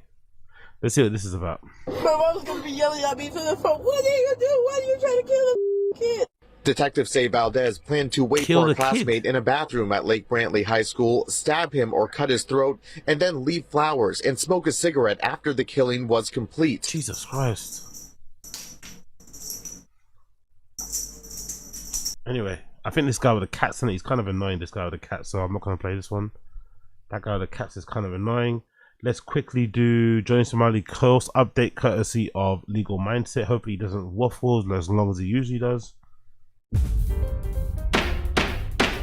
Well, really was scared and shook him in Korea. Not a wise move. Back to his old ways of attacking and insulting Korea right before he comes up to his April sentencing. Definitely not a wise move. And this is something we've seen from him in the past where he'll go in, he'll not get the attention he wants, not get what he wants, and he'll end up spiraling. And if he keeps spiraling and defying things and trying to fight back, this could end up with another year in jail. I'm going to explain exactly how today because we have some new materials that we've gotten from the ministry that are very much fake news. In fact, we even have a confirmation from Bong Bong, who was also there along with the Somali conviction team. They had their lawyer access that court information and pull out that, hey, no, the recommendation was 3 years, nothing was dropped, everything is there on the record. All of these charges here, all 8 of these charges, including the 2 deepfakes, are still there on the record. So nothing was dropped. Another piece of information that was kind of misinformation floating around was that the deepfakes were somehow a different trial and there was a separate trial for those. No, there are separate trial dates throughout the course of this trial. The trial has been going on for several months, but it's not a separate case. So all of these obstruction of business charges, the Minor Offenses Act, deepfakes, that's all part of one case. These are all charges. Sentencing takes into account all of that. So let's go further to his apology before we get to what he said recently. So once again, remember this apology. This is what he said in court. He was saying he sincerely apologizes for his actions and expresses remorse. He says, I've been held captive in Korea for a year and a half, during which time I've committed no crimes and learned to integrate into the society. So he's saying, okay, no, I'm now an appreciator of Korean society. I'm integrated, right? I'm part of this. I love Korea now, right? I did some foolish things under the influence of alcohol and realized the consequences. I sincerely apologize for that. Having been born and raised in the United States, I did not realize how serious the consequences of these actions were, which would not be considered criminal in the United States, but could be in Korea. So this is what he said then. Cool. So let's tune in 1 second to what he is now saying about Korea after the trial. Once again, this is a recent comment. You know what's really pissing me off, chat? Let me tell you what's really pissing me off. I think Korea is one of the stupidest countries in the world. I think Korea is one of the most stupid countries in the world. I don't even think Korea is a first world country. What do you think this is, by the way? Is this just what do you think this is? Is he just crashing out because he knows he might go to prison soon? Or is this like one of those like humiliation kinks? What do you think's going on here? He's facing allegedly 2 years in prison in some sort of labor camp somewhere in Korea, surrounded by other Koreans, not foreigners. He's not going to the nice foreigner hotel. He's going to an actual jail. He seems to be perfectly fine about it, doesn't he? Weird. 2 years. It's like, come on, bro. Like, you can't get it yourself. Like, Jesus Christus. Come on, lad. I honestly think Korea is probably a second world country at best. They put on the mask and the plastic surgery. You know, majority of the got plastic surgery. I think this country is a second world country at best, because how are you so stupid? And once again, he goes on ranting, rambling. I won't play too much more of this because there's a lot of cursing in it, a lot of this. But you can see how he is now addressing Korea, how he's now going back to attacking Korea, insulting Korea, insulting the culture, insulting the system, trying to make himself into a victim, trying to make himself into a person. Also, is that what he's trying to do? By crying about how the fucking conditions are, he's going to make himself into a victim, and hopefully someone within the British consulate sees it and pulls him out of there or something. I don't know. Sounds a bit like a dodgy tactic to me. person that has been victimized here based on his race, which absolutely was not a thing, and trying to mock the entire system. Once again, that goes in the face of your apology or non-apology, really, that said, hey, you've integrated into society. You're loving Korea now. Well, apparently that's not the case. Now they're stupid. Now they're third world. All this stuff, all this insults that he's throwing at Korea. Once again, after this sentence, after his recommended sentencing, once he knows the consequences, he's flipping out. And why he's really flipping out is all of his plans are thrown off. So let's show you a little bit of what he was actually planning before he came to Korea. Now, what are some of your next plays? I don't know if you want to give away the game or anything, but I'm going to Los Angeles to do a 30-day, 24/7 live stream. I have a condo ready and already booked in LA. I'm going to put the address out public to IP2, to YouTube, Unfortunately, to not Rumble. great. Anybody could walk into my condo at any time in Los Angeles with anything and just bring content. We're just going to do a 30-day social experience like Black Mirror, some fucking fish tank shit, the Somali tank. I'm going to kick it off with doing the no jump. I'm going to kick it off with doing the no jumper interview with Adam. Maybe do a with a Japanese girl and do some fucking World War II cosplay, get the shit popping on Twitter, and then 30 days camera does not turn off with a cameraman live, HD mic like this, quality up. None of that is happening at all whatsoever. So once again, going back to the apology, you can see that he's really a bit mad that this was not. So as you can see, Johnny Somali is still crashing out regarding his trial in Korea. It is reaching its kind of natural conclusion. I read somewhere that there are things happening behind the scenes, good ones and whatever else it may be. So hopefully that kind of works out. But yeah, I'm curious to see how long he gets in prison. So far, I've been hearing rumors of 3 to 5 years. I think I saw, not 7. I saw 3 to 5 years is the minimum everyone's kind of hoping he kind of gets, which is funny because best is in a club and all that malarkey, but not a lot of people actually go. So it's really cool to see that shirt being put out and worn in public, or sweater, whatever the fuck it is, who I came before. The fucking fast track, who cares? Exactly.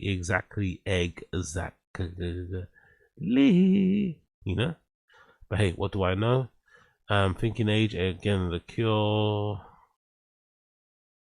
Come on, who else we got here?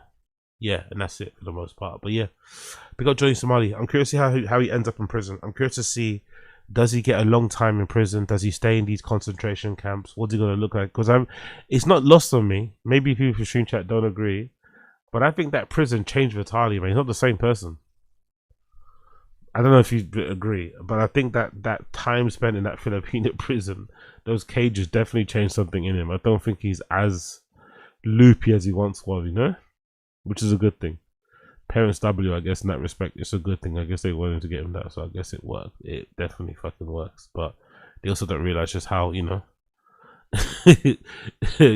of goony that whole outfit is as well. That's a funny thing. She probably just sees it as a funny leather thing, but everyone else is asking, So yeah, big up legal mindset, big up Johnny Somali. Let's see how it goes for him. Let's see how it goes for him. Back on the Reddit quickly. Let's see what goes on here for me. Who's Stephen Allen? House drama. Papa is big. Okay, cool. Let's do this. Wasn't it What Happens Next? Yeah, cool. New What Happens Next. I don't think I played this one, did I? I don't think this is a new one. What Happens Next part 22. What happens next? You're awfully quiet. Did you go to college? I did. I went to University of Minnesota. I didn't finish, though. I dropped out to play poker because I'm an idiot. But I got a 31 on my ACT. Poker. You played really? Poker? But I was just smoking a bunch of weed and not going to class, and I dropped out. Grills, hot chip, or ACT score? Anyone want a hot chip? Grills, hot chip, and ACT score. I don't know if I'd brag like in the 31 on ACT. No, that's really good. 31 is good. 31's really good. Any 30 or higher is really good. Yeah, Brendan doesn't know what's good. Exactly. Yeah, 31's really good. I got a 32. He said 30. Yeah, I love this. This is one of the best in the moment lies ever from Brendan. One of the best in the moment lies from Brendan ever. I got 32. No, you did. I swear on my life I had 32. On ACT. On ACT. I'm impressed, but I consider that really good. You can't say 31. You can't say 31 is bad and 32 is good. I think Dude, I got molested by a kid with Down syndrome. I got molested. Okay, this is him copying Bobby Lee's story, right? And just reducing it to entertaining bits. Again, horrible storyteller. Horrible storyteller. But anyway, let's continue.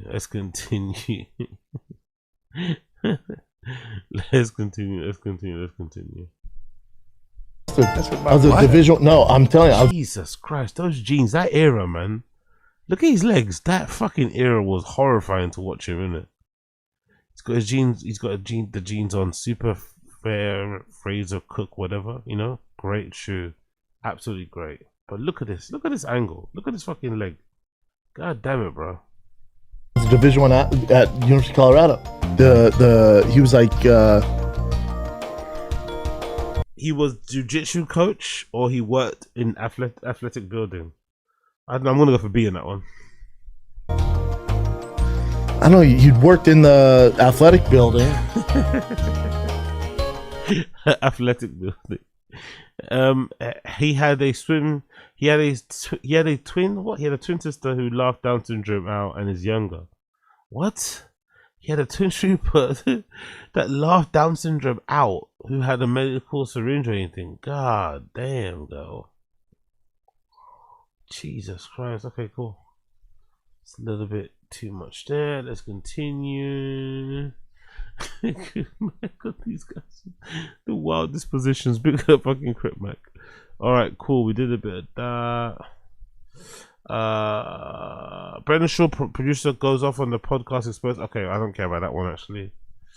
We did that one, and then we got to finish this current events, right, from 170. So let's finish this. These are current events for episode number 170. This is some shitty current events, by the way. Some of the worst shit you've ever seen. So bad, so fucking bad. Can I just say something? This is a mother who's burying her son. Yep. If you have children, or like, you know, because they always take dumps and everything. You have to, like, it's a hurt mother who did this with his tongue. Yeah, and she went. He probably doesn't have to say much, right? It's an adjacent photograph, which you probably have.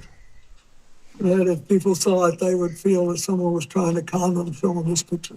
But anyway, this picture was taken in Brunei. He wanted, when he knew I was coming, he said he wanted to help me with my AIDS initiative, and he invited me to stay there.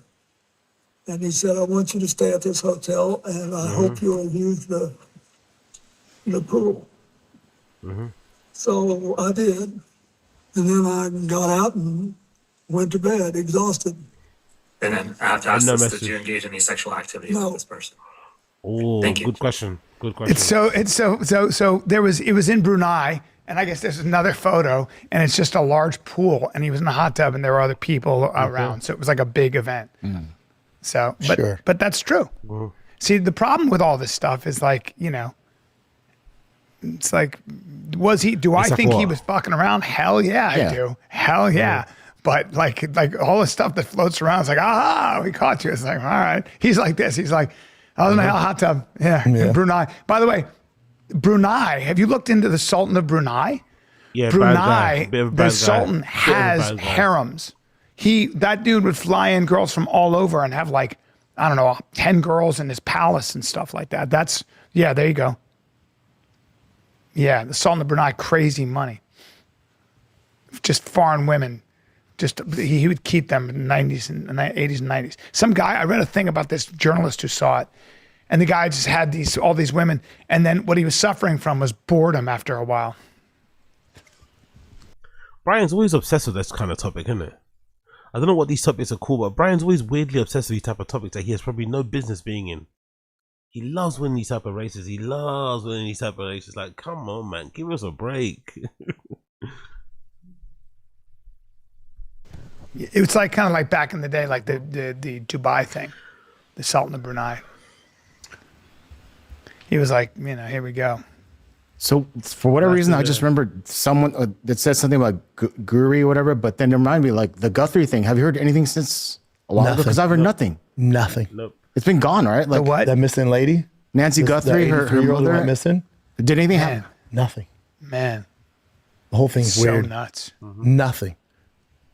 How about the guy who knows so much about, like, space and lasers and weaponry, and he's a retired general, and he got kidnapped.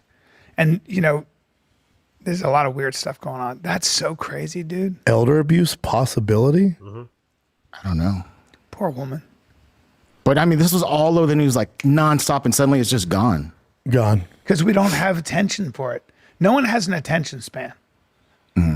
Well, it's crazy until you said something, Chin. I didn't even think of it. Yeah, no, that's why I saw something that Also, reminded it's me of been it. 34 days. She's 83. She doesn't have her meds. It's not looking good, guys.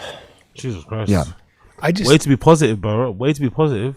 It's kind of amazing that this guy is so weird. Okay, nice bit of dead air. I like the dead air in between, bro. I like the Oh, dead this is air. you guys were talking about John Jones earlier. So this is them. I love how Chin doesn't even try to attempt to clearing up himself. Okay, if they're gone, I need to go put this out. They recorded it on Monday. This comes out on the fucking Saturday. You know, like god damn, bro. What are you doing? Hey,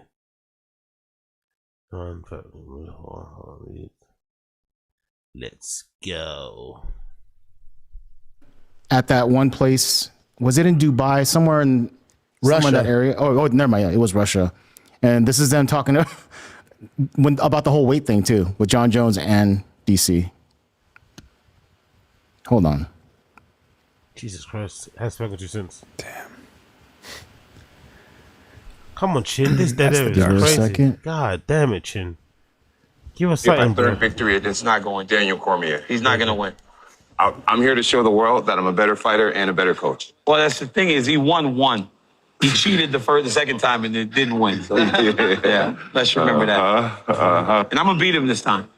There's no way he can outcoach me. No chance. I think being on my team alone, just being on my team, gives the fighters all the energy that they need to be victorious. That's what you should be doing when you're with your friends and you're fucking trying to get rid of some headphones or some whatever, this new broadband collection.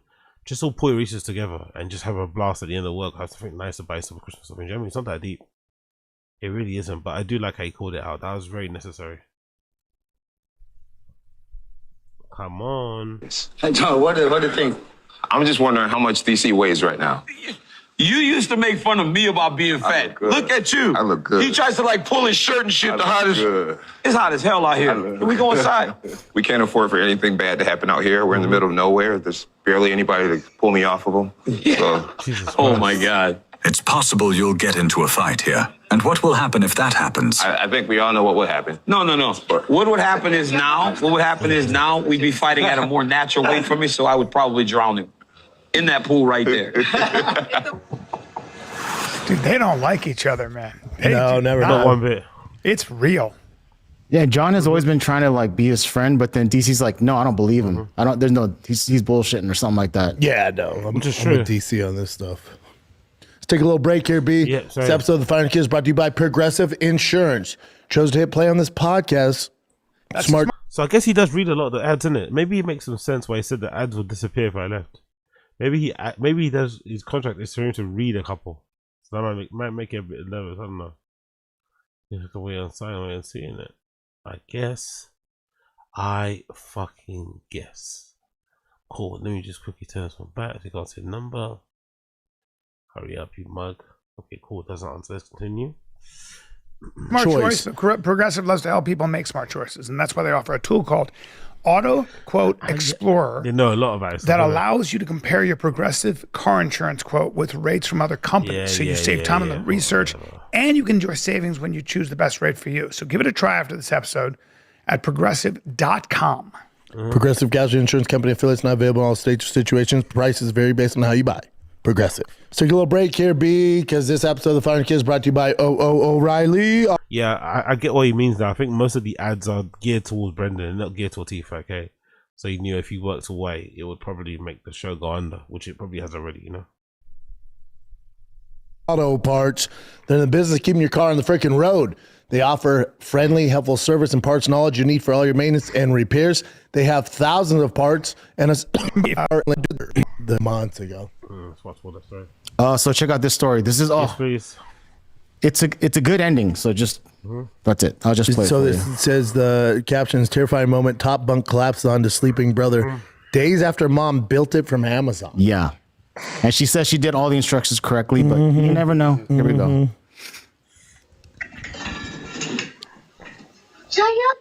Oh, that's so scary. Oh, bless the baby. Bless the baby.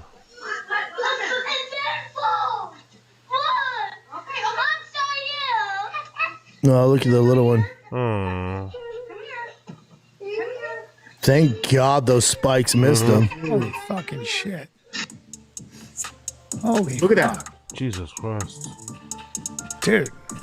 They're gonna punch his Terrifying. chest. Yeah. Thank God those spikes missed him. Let's see what they say about the woman not building the bed correctly. Let's see what they say about the woman. Will they say something flagrant, something crazy, or they be tame? Let's see. That little dude.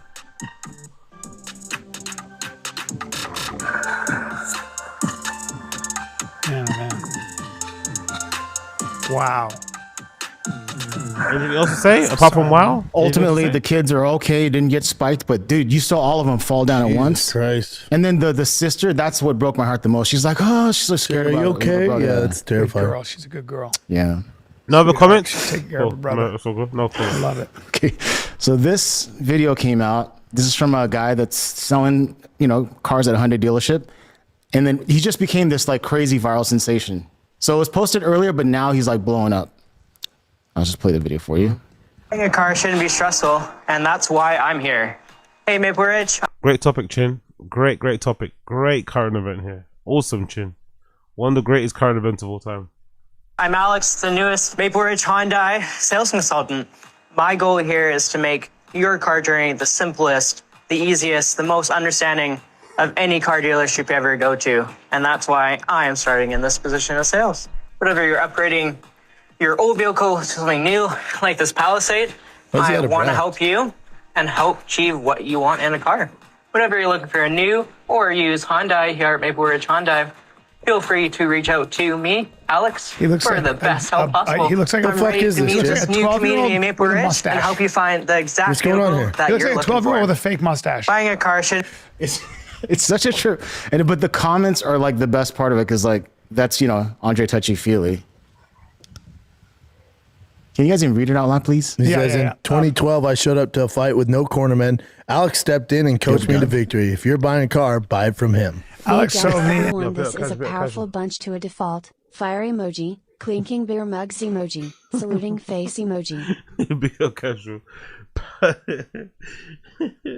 Powerful bunch to a default is crazy work, but I love the remix. Big up casual. I love the remix. An 8-ball on test drive last week. Highly recommend. Hey, no, this one's the best. Alex had an affair with my Maple Ridge Hyundai, feel free to reach out to me, Alex, for the best help possible. He looks like I'm ready to meet this new community in Maple Ridge and help you find the exact vehicle that you're looking for. He looks like a 12-year-old with a fake mustache. Buying a car should... It's such a true, but the comments are like the best part of it because like that's Andre Touchy Feely. Can you guys even read it out loud, please? He says, in 2012, I showed up. I just spotted that. Big up, who said that? Big up Super Jello. That was brilliant. I love Chin has to produce this show on the go because these guys have no idea what they're doing. They're just both staring at the screen. Can you read it aloud, please? It's a fucking podcast. It's a show. Could you entertain the fans? Could you let them know that you're reading something and not just like fucking having a fucking stroke, please? That was brilliant. Well done, Chin. Well done, Chin. Good job. Good job. But the comments are like the best part of it because like that's Andre Touchy Feely. Can you guys even read it out loud, please? He says, in 2012, I showed up to a fight with no cornermen. Alex stepped in and coached me to victory. If you're buying a car, buy it from him. Alex sold me an 8-ball on test drive last week. Highly recommend. Hey, no, this one's the best. Alex had an affair with my wife, and I couldn't be happier for them both. Alex and I used to run coke from Belize up to Miami in the mid-'80s. Hell of a pilot and just as good running an offshore race boat. Thanks. They're just incredible. All of them are so much. There's so much. You won't fun. find Alex in the Epstein list. Highly recommended. Alex donated half his liver to my dog, not to save his life, but because he thought it was hungry, and he was hungry for a fantastic deal at Maple Ridge. Alex threw my babies on the side of the road once. Every single one of these guys are funnier than Brendan and Brian, especially Brian. I like how they're so impressed by the comments. I'm like, oh my god, I can't believe like regular people have like good lines. That's what Callen's thinking. I can't believe like regular people with like jobs have like good lines. They always kind of bemused like, oh, the comments are so funny. It's like, duh, you motherfuckers aren't, and you're meant to be professionals. Thanks, Alex. Yeah, just constant. Thank you, everyone, for supporting Alex. He sold his first vehicle today. We will post a celebration update in true cars sales fashion. Keep going down. This one says, Alex picked me up on our date in a Hyundai. He wasn't interested in me, but now I know that kind of man and car is out there. So funny. Yeah, people love him though. Watching this video, my heart is as full as Alex's pockets. This guy goes, Alex got me a great deal on DeLorean. Now I'm stuck in 1955. Yeah. Alex and I were married for a short period of time in the 90s. I just couldn't go back to Maple Ridge, and that's where his heart belonged. Amazing lover, even better car salesperson. Alex and I were on a two-man, and he slept with the most abhorrent of creatures so I could seal the deal with my now wife. Alex will literally fuck anything to help a friend. Highly recommended purchasing a Hyundai from him. Yeah, it just Alex nonstop. delivered twin babies at a truck stop in 2005. It was my brother and I. We're still in touch today. Oh my God. Hey, Callen, stop reading. Stop. And then they're, obviously, even as the whole dealership, they're loving it. So Alex sold me my first Hopefully car. he's killing it, man. Yeah, dude. That's funny. So he has like that awkward kind of, boyish thing going. He's like you, Chin. I think Chin liked this topic because this guy kind of reminded him of him. Chin, he's like you, but with a bit more confidence, and he's more put together. I think Chin kind of identifies himself in Alex. It's like he would be Alex if he had a support system. I think Chin realized he'd be Alex if he had a support system around him. He'd be definitely Alex. So I think that's what's probably infatuated him with this. Going on, so yeah. People are just like, He's got a mustache that grows in a strange way. That's another thing. Hopefully he's killing it. Yeah. Alrighty. Hold on, there's a crazy one I wanted to show you. Come on, Chin. Are you producing Wait, a this show guy's or no? freaking insane. So have you seen? I don't know if you guys seen this clip, but this guy. Dude, this I saw. Yeah. And this at Red Rocks? Red Rocks, is out of his freaking mind. I thought he was just gonna be some crazy weirdo, but then this guy is you'll see. I've been watching him since we got here. He's doing some stuff I can't actually believe. Yeah, he talks to himself as well about he's gonna do something cool here. Wait and see. Kid's got some legs on him. What in the main character is this? What's going on? He's gonna jump. Here we go.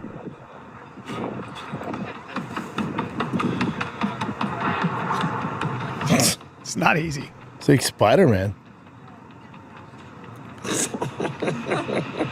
He's fucking cooking. Meh. Yeah, that's more him impressive. crawling? That's more impressive. Downwards as well. That's hard. Watch this though. This just blew my mind. What, backwards? Oh my God. That's impressive. That's impressive. That's fucking wild. Yeah, that's wild. Dude, one spill and it's game, that set, is match, not Bubba. easy. Yeah, that takes Have you a ever lot. ran Red Rocks? Is that Red Rocks? Yeah. Oh, wow. I've not. It's great. We used to do it all the time when we were fighting. Really? Super tough. It is, right? This guy's in insane shape. Yeah, those are the main ones though. But Insane shape. Especially at that bunny hop is no fucking joke. No. I didn't know you're allowed to. I thought it was going to be closed off to the public. No, but you're it's allowed open, to just so go we there. would go there and train all the time. Dude, look at that. Yeah.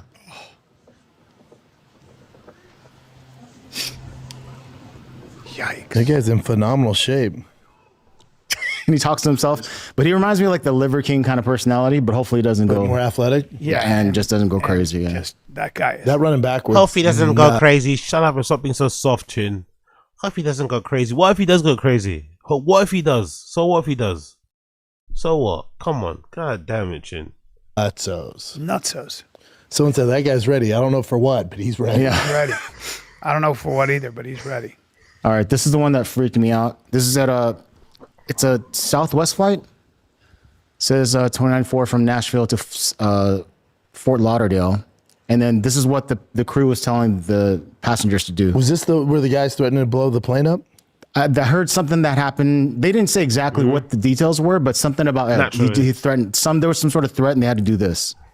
Heads down and hands up. Heads down, hands up. Heads down, hands up.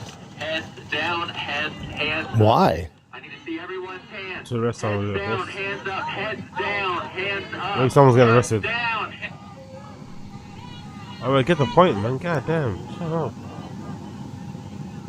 IOC as well. What's he doing? Stitching. Hold on. Is that a light? What the fuck is that here? What's going on there? And was that the pilot saying that? It might have been a cop the crew on member. the security thing. Might have been a cop as they were walking through. See the cops coming. Who's getting told stand up? Maybe the air marshals. Heads down, heads down. Heads down. Okay, heads down. Anything, nothing changing. People are crying. These guys Who's aren't talking shouting? that Why are they much. shouting? Heads down. At the time we need It made no sense at all, but they're just screaming from heads down, hands up. Well, if somebody has a weapon, or the idea is, some. Honestly, Chin in these clips, man. Chin, is this one of the stories Chin had to share? A lady was recording herself as I don't know, the fucking air marshals and shit were escorting somebody up from the building. Got the most serious face on ever, and here you are, just like, acting a key. It's like, god damn. Whatever. Bro, how about this? How about not my team, another 10U Majors team? They're playing on Monday in the championship games. Okay. Huge field. This is in Houston. Yeah. They're on a huge field. Huge field. Someone comes running up. Great storytelling. Goes, get out of here. There's an active shooter. So you got 20 teams. My team, the Mustang, they book it running. Oh, they jump over the fence. They go to the street. They go in the neighborhood. Everyone's running. They get the fuck out of there. Then they come back. They're like, "What the fuck happened?" Cops are everywhere. They come back, and someone who's running like the baseball organization goes, "Oh, it was just a drill that we like to do to make sure everyone's on it." Mm. And the coach goes, "Hold on. We're in the middle of a fucking tournament. There's a drill. This is just a drill." And someone from the field was like, "Yeah, just a drill." And one other coach is like, "I'm not buying that." Has a buddy who's a cop. He's like, "No, they thought there was an actual active shooter." Coaches like carrying kids and shit. Scary, man. Scary. And it was this is last weekend, so it was right during, Iran and all that. They thought, and there was that active shooter in Austin. Yeah. Have you seen? Crazy. Insane. It's even a discussion. Have you seen? Yeah, exactly. Insane. Have you seen that? That story sounds a little bit. It sounds a little bit convenient. I don't know. It's hard to call him a liar when it comes to his kids all the time, because if his kids are there, it's like, really, you're lying about a story that involved your kids. I kind of understand it a little bit more if you're like a child or trying to impress your bros by always having these epic conquests that you can pull from the back of your pocket. But I don't know if I'd believe if you're a guy. I don't know, just like, what are you talking about right now? That's what, I mean, I'll be so confused. What the hell are you actually talking about right now? So I don't know if I believe it. It sounds a little bit fanciful to me. The terror alert thing from the Justice Department. It's like Austin's right there. Austin is one of the hubs. What do you mean, terror alert? Oh, like back in the days with Orange. And being on the lookout for possible terrorist Bring attacks. it up, Chin. Yeah. Brent doesn't know what a terror alert is. A terror threat level? Yeah. But you're saying terror alerts is hot here in Austin? No, I'm saying, yeah. And there's certain hubs where they were talking about. In Austin's a where hub? people should be vigilant. Yeah. New York, Miami, Los Angeles, Austin. I guess in Austin we have guns, but what are you going to do? The fuck are you going to do? Have a piece on you? That's all you can do, but it's not like... That's what I'm doing. But that's all we can do. Yeah. It's, you see something, say something, say, okay. No, the idea would it's too late. The idea would be probably... Take them out? So South by Southwest is coming up. Yeah. A lot of people. This week. And it's like, hey guys, my feeling is they don't want as many people. My feeling is maybe if you want to stay home, it's not a terrible idea. It's saying Texas. It's easier to manage. Nice. Yeah, but Austin was one of the main hubs because of South by Southwest. Oh, just because South by Southwest? And look what already happened, Yeah, you had one. Yeah. That's scary. Okay, great story. By the way, I love the body language. Loving the body language here. Brian got his foot up here, chilling. Brian looks like he's ready to leave. I love the body language. Yeah.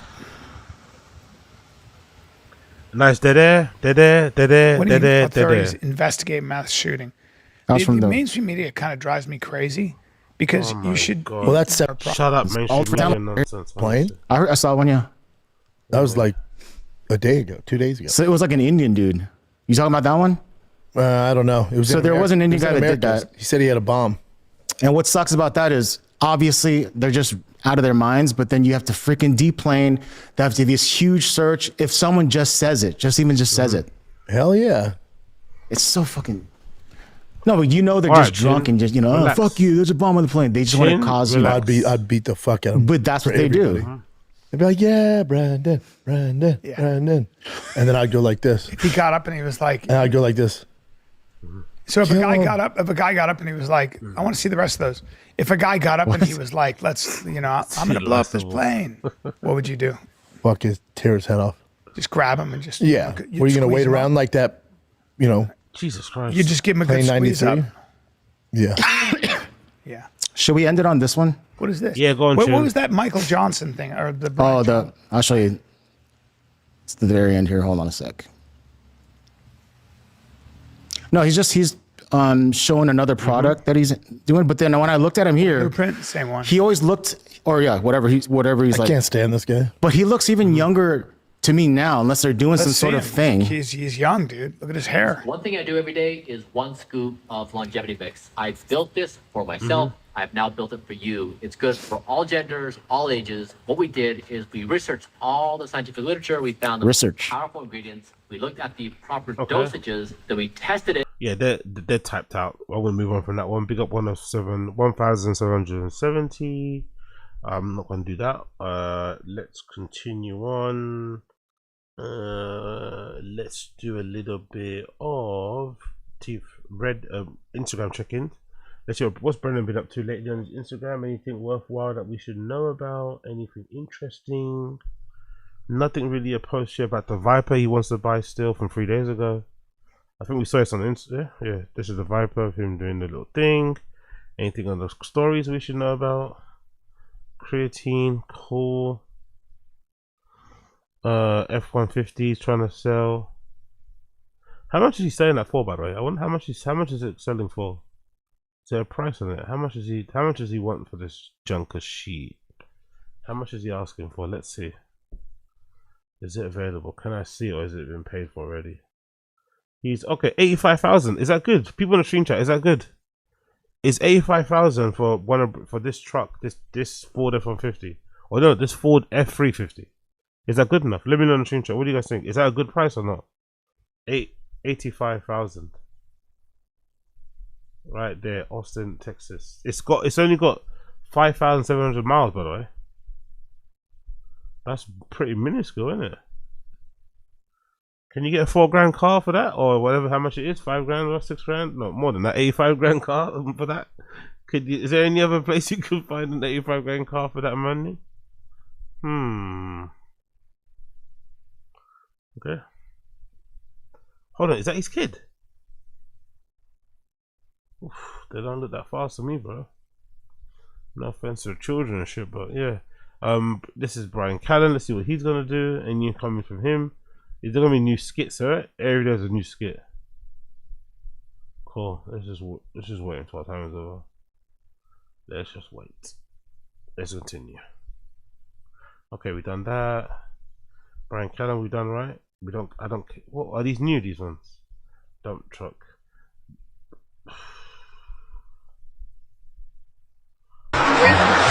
2020. Bruh. Jesus. Oh my god! Well, DOT.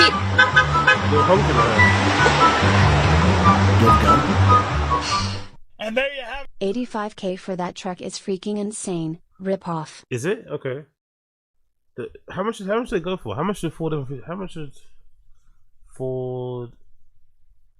F-350 price? Okay, you're right. Oof. 2026 Ford F-150 Super Duty starts approximately at $47,227 for the XL based, excluding destination fees. So you can basically get for half price, but like, yeah, a considerable amount of money less. Well, not really considerable. We said, oh yeah, it is, yeah, 45. Yeah, true. It's definitely more than half. That's insane, isn't it? You can get charged that much, but I guess most of it comes in the image and branding, you know. Buying it off of him, you probably want that sort of thing. So yeah. Oh, these are the ones they're using fucking Landman, innit? This size they're using Landman. They don't use a 450s. I think they use this really gargantuan big body shit on the TV series Landman. Landman. Yeah, Landman, not Lineman. Yeah, okay. Ah, I get it. Okay, cool. Move on from there. What's Chin been up to? Absolutely nothing, by the way. I was gonna ask what the fuck has Chin been up to, but obviously absolutely nothing. Chin's been on absolutely nothing, so big up Chin. What's SLO-JO been up to? Still doing photo shoots, I guess, right? Still pretending like the moving thing ain't happening. What's this about here? I'll explain every process here. I'll explain every process here from the expert herself. What should get done? Some sort of facing. A really good facial, of course, Donnie. Is it so sad that it's been about 6 months since I had a really good facial? Is it so sad since I've had a really good facial? Pause, by the way. Pause on that sentence, but also hilarious that you measure how happy your dog is based on how often he busts. Of course, Donnie always in the way because he has to be next to Mama. I had my friend Haley come over the house because I was in desperate need of a facial, as you can tell. I suffer from a little bit of melasma. I have some sunspots. I desperately needed some hydroplaning because your girl has peach fuzz. Yeah. She could just drink some water, innit? She's got all these things allegedly with her skin, but I'd imagine her skin would look 10 times better if she just drank more and exposed herself to more sun. Because I think she definitely keeps herself inside because she wants to look pale. She doesn't really. I don't think she really likes the tan look. I don't know. But yeah, I just find this whole process to be fucking hilarious because all of this could be helped dramatically so if she just drank her fucking booze, you know, and didn't fucking play Jameson again or whatever needs to be done. People in the stream chat are fucking crazy. But yeah, just drink some water, love. Drink some water. And she did this amazing chocolate mask that literally saved my skin. It made me feel so good after it, and I really needed it. I'm not going to sit here and pretend that I know what I'm talking about because I don't. I'm going to let the expert Haley tell you all about it. This is the hydrofacial part where it just puts in all this hydration into your skin. It takes out like the little blackheads. That's some zappy thing that she did that honestly to me was no big deal, but apparently people hate it. But I sat through it, and no, that is not a dildo. It was a funny little tool though that she used on me, which was OF coming soon. OF coming soon. Really cool. This brings back basically hydration into your face. It felt like a little buzz, which was really cool. But the whole point of this video is to tell you that you don't need to go to a spa. The spa comes to you.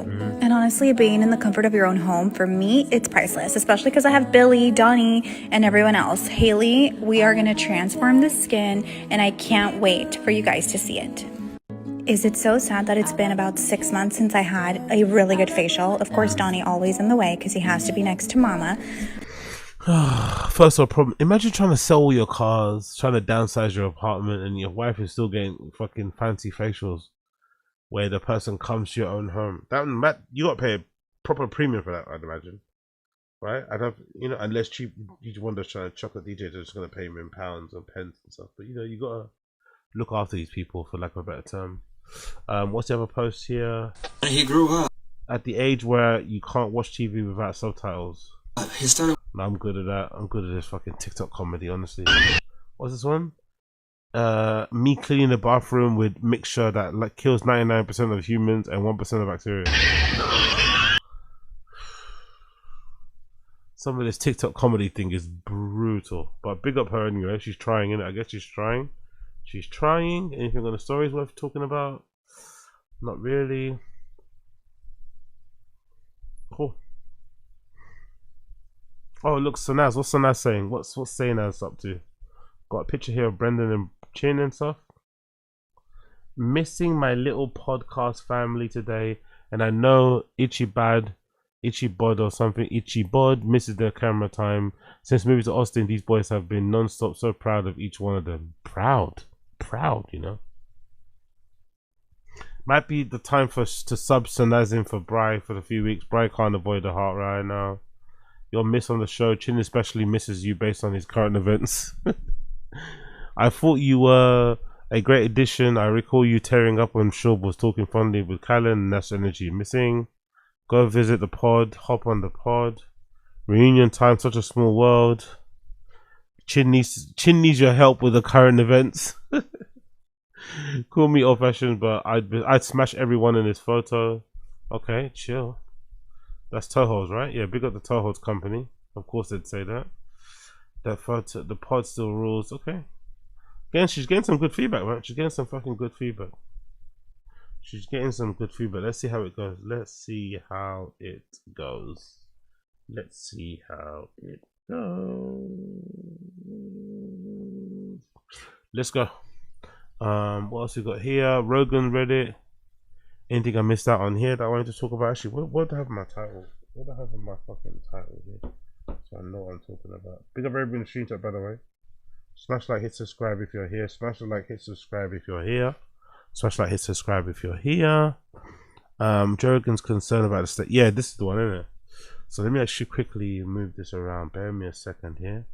I need to move some things around. Where was it? Where was I? No, not this one. This one. Alright. There you go. Cool. Cool. There we go. Let's do this one. Big up Rogan. Let's do these couple Rogan clips in.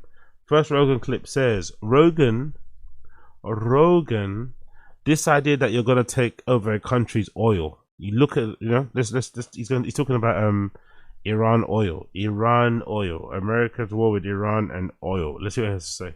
This idea that you're gonna take over a country's oil supply, you know, like that, you know, we'll just take it. That the problem is from the outside, like the rest of the world.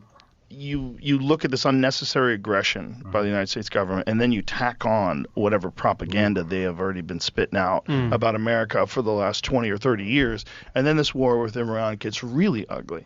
Because that's how you start a World War III. You start a World War III by doing something that, other than people that wanted this forever, who else thinks that's a good idea? Who else thinks it's a good idea to just attack a country that isn't doing anything?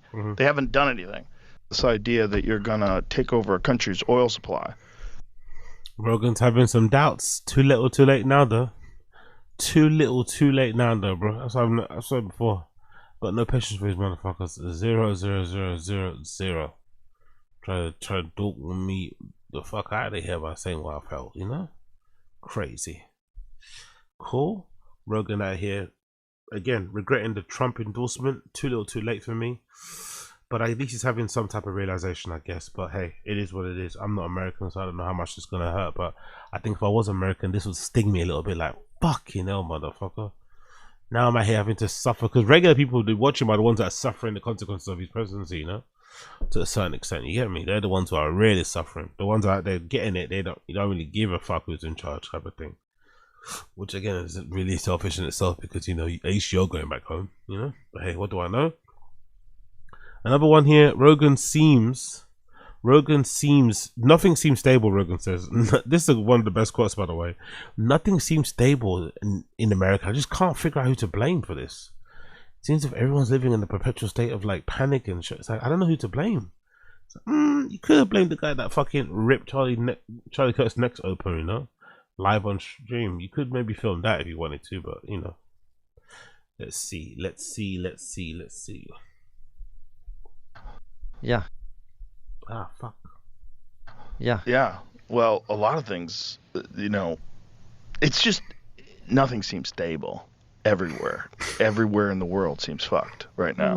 Like this is in all of my years, this seems the most unstable globally. No critical thinking skills, no ability to discern who is maybe at fault for making the working experience unstable and not making it fulfilling.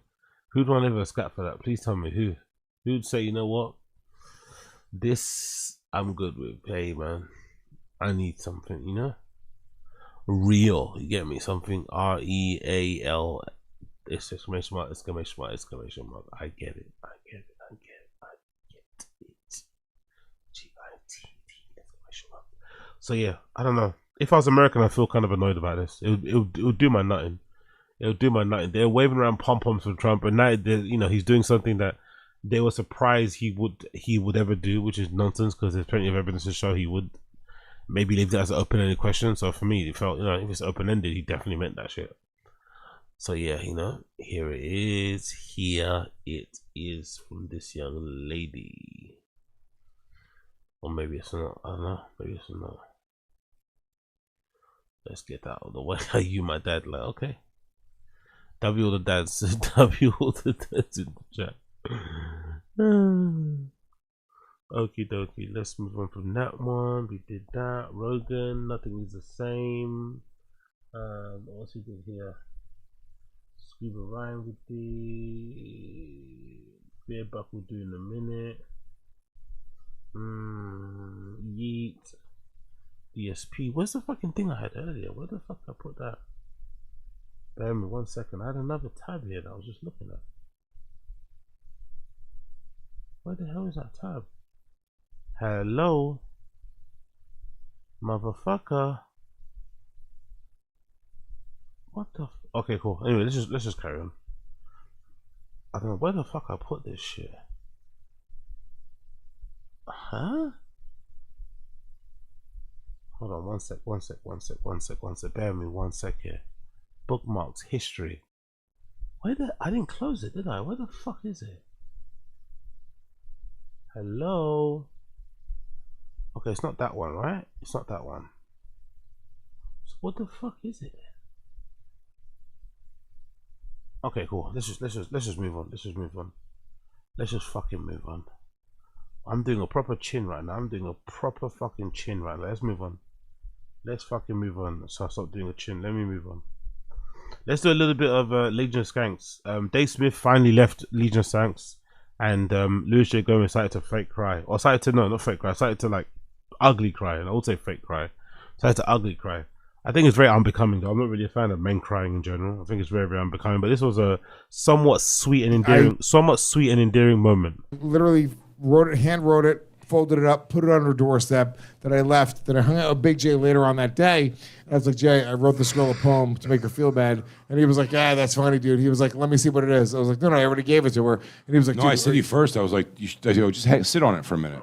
Don't give it to her yet. Because I know it's like she's going to laugh. And you were like, I already gave it to her. Yeah. Ah, shit.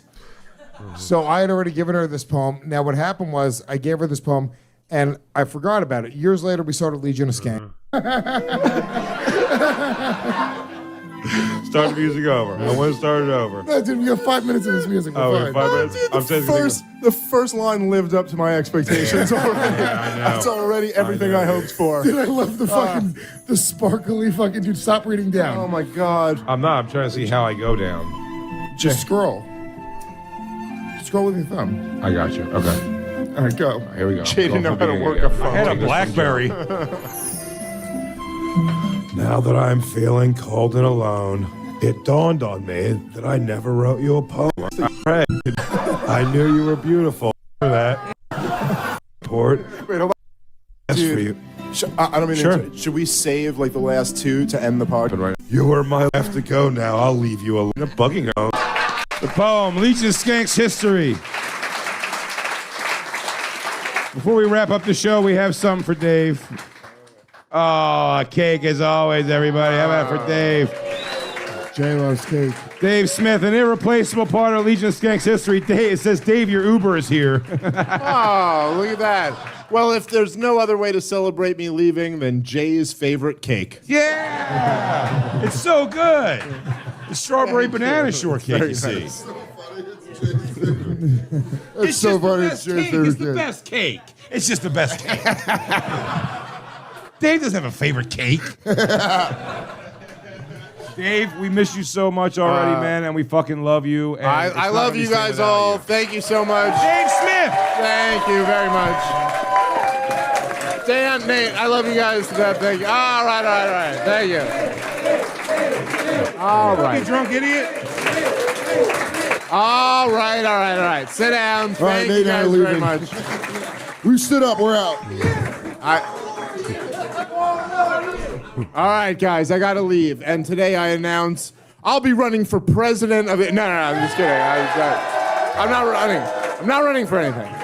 I love you guys to death. You have I at least love 125 votes. Literally, honestly, this last episode here at the stand, I could not have possibly asked for two better guests than Dan and Nate, who We are love you, like, buddy. literally my fucking favorite people in the fucking world. And anyway, I love you guys. We're gonna do a whole episode from Lewis's apartment where we'll fucking get gay and I'll cry and shit like that. We'll get so gay. How about it for Dave's last episode? How about our two amazing? Sorry, I was gonna say goodbye, but yes. No, I just want to say in front of the people that I love you very much.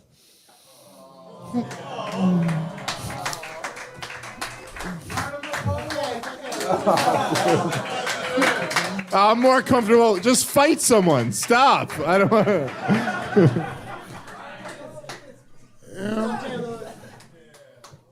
want to. This is on the sheet of things to do, by the way. Get emotional over Dave. When you create somebody with somebody for a long time, it's actually a big deal. It's not. Oh fuck! Oh shit!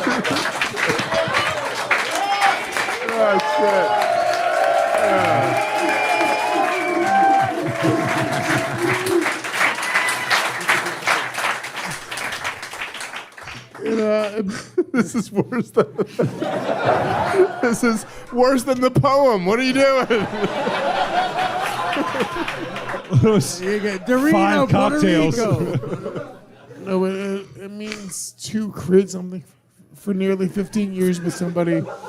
It really means a lot more than I think people that if you never created something with somebody. Look at that guy. Look at the guy in the glasses. Look at the guy in the glasses. Look at the guy. He's dying. This guy can't help it. This guy's really struggling. He can't hold it together. This guy's 15 years with somebody. It really means a lot more than I think people that if you never created something with somebody. It means a lot to me, and the fact that we have Nate show up and Dan, who have been friends and a part of this entire thing for a long time.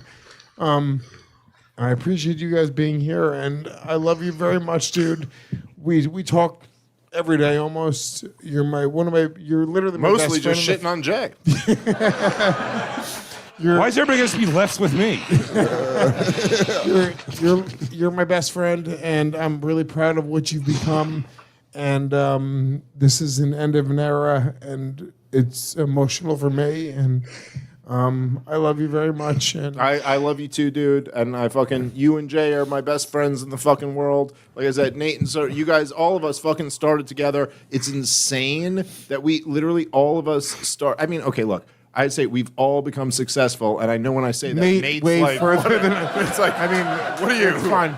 Wait, Nate, you might not know, but we're all doing all right. Nate's like, I'm not at Dos Caminos no more, so that's very nice. I'm doing okay. We're all doing pretty good. But listen, I'm so fucking proud of all of you guys. I'm so grateful to all of the fucking fans of this show. You guys are just like the best fucking comedy fans. Thank you guys for 15 years of just like being amazing support. And I'm not going anywhere. I will still be a regular on the podcast. On the regs. You can catch him on the regs next week with Bobby Kelly. That's right, Joe List. Pack up. You're out. You guys, we're bringing in Dave Smith. I'm still good for twice a year. No, but I'll be at Skankfest every year. I'll be on the podcast regularly. I love you guys so much. Thank you all. Dave Smith, thank you so much for 15 fucking years. Dave Smith, 15 years of service on the Legion of Skanks. Nah, to be fair, Luis J. Gomez crying the way he did was a bit cringe, right? It's a bit cringe and embarrassing. But I'm also not a very emotional man in general. He's probably way more emotional of a person than I am ever. So, I don't ever cry ever. So, big up him for that. But I just think this is nice. Because you don't usually get these sort of send-offs on comedy podcasts, People usually leave in shame, Usually comedy podcasts, people leave in shame. They leave They leave at the fucking, you know, they leave at first light. They leave when it gets dark, you know? They don't leave with their head held high. They don't leave on their terms. So the fact that Dave Smith, although, you know, I'm not the biggest fan of Legion of Skanks, I don't really watch the show. When I have watched it, you know, he's not really a big part of it, I don't think. I think the people that really basically make the show funny, if I've ever watched Legion of Skanks, is mostly Big J Okerson, #1, and Lucia Gomez 2nd. They're the ones who really carry the show, plus the guests. I don't think Dave Smith really does much when it comes to Legion of Skanks. So he's not going to be missed that much in terms of entertainment for the fans. Obviously for them, they're going to miss him because he's one of the co-hosts and they've been doing it since the beginning. But I think long-term, it'll be fine. Short-term, long-term, it'll be fine. But it is nice to see a comedian get the chance to have a proper send-off on the podcast without them disappearing in the dead of night because they fucking raped somebody or touched some kids, you know? That's kind of refreshing to see. For once, someone's leaving with their head held high and, you know, everyone's well wishes and pats on the back and whatever else it may be. I think that's pretty cool. So congratulations to Dave Smith for that. And I think he's just going to go focus more on his own channel, I think, basically, and double down on all the podcast things that he's got going on, which makes sense because, you know, the world of grifting, especially if you're a female, is, you know, there's limitless with what you can do in that podcasting grifting scene. So I don't blame her for jumping in on there and seeing what she can kind of pull from it. But yeah, decent enough. Like I said, I would never cry. I think that's kind of embarrassing. I also think it was really interesting that he was looking for his moment. Like, you know, it wasn't even like always performing comedians always have to pick the right. It felt like he was looking for a moment for everyone to like be quiet so he could say why, you know, why he felt the way he felt, type of thing. He wanted to have his own special like emotional moment, which I thought was really funny. So big up Lucia Gomez. But again, nice to see him get a proper send off. Nice to see them get a proper send off, because you don't get that usually in comedy. You don't get that. You just turn on next week and see someone's gone and you have to just fill in the blanks yourself. So big up these guys for being transparent and let everybody know what's the deal going forward. What's the deal going forward? Okie dokie. What else have we done here? I'm just going to quickly check my thing and see a list of things I've spoken about already. Cool. We've done quite a bit, actually. I'm not going to lie, we've done quite a bit decently. So big up everybody in the stream chat. Like the stream, please, if you don't mind. Like the stream before you hire. Like the stream. Actually, can I check something on Kick? Is the brand risk fights on, actually? Let me go back on Kick. Is that the brand risk fights on? They are, right? Are they finished? That's right. But when I watch 3 rounds, say they gotta bang it out. He's too big. 6 rounds is long. It's very long. If we can get Chibu to that 3rd round, it's a problem. But do you think Chibu might be able to finish Blue before the 3rd round? Well, that's where Blue's athleticism and strategy and his training kicks in. Chibu got a tank, bro. He smokes a lot of weed, but he don't gas out. We'll see. Huh? Chibu. His ass make it to the 3rd round, he gonna gas out. I know Blue's smoking a lot of weed too. Probably. Bro, I saw Chibu. He literally lost like half his weight, bro. He looks a lot healthier. We better see though. He looks a lot healthier. He does. He's still fat. Okay, let's get on with the final main event. If you're ready, brand risk number 13, Blueface for Chibu. 6 2-minute rounds with 16-ounce gloves. Heavyweight bout. Let's get it started. Let's go. And I'm standing for this now, fight. coming out of the blue corner, Nothing but sports, baby. Nothing but content. Let's go. Brand risk and rain, baby. Let's go. I'm about making money. Laughing, joking when there's nothing funny. You wasn't there, can't get nothing from me. I did some things and get nothing from it. And I was locked down with it, but them chains on me. Mama just pray for me. This phenomenon of sanctioned R fights is crazy. It's really entertaining though. It's really fucking entertaining. It's crazy, but it's really fucking entertaining though. Really entertaining. Makes no sense. Like I said, there are fights, redacted fights, but I love it. I fucking love it. Big up Angel. I fucking love it. I paused the accident. You could never be the same, no we couldn't. And my mother rich, seen a chance and I took it. Sky was all black, never was gonna star. Really proud of me now. You so dark, how you shine like a star. How you shine like a star. I'm all making money. When there's nothing funny. You wasn't nothing from me. Ain't nothing, and I was like, pray for me. I know you. and coming out of the red corner, Blueface! Let's go, Blueface. Let's go. Come on. Let's go, Chibu. Damn, he lost hella weight. Oh shit, he lost trim in it. Routed. Yeah, he looks really trim in it. He looks really trim. Big up Blueface. He looks a lot trimmer than when he came out from jail straight away. Fair play. We're doing our thing. Good luck, guys. Good luck. Hope you're good. He look good. He's down 15, 20 pounds. This guy. Got the famous script company. Let's go. Let's do it. Are you a crip as well? Nah. Bro. See how that work? Wait, you're Pyru? Wait, what is a Pyru? Fuck's sake. Hold on. I'm sure I'll keep the sound so it doesn't get copyright strike. I don't want to get the stream taken down.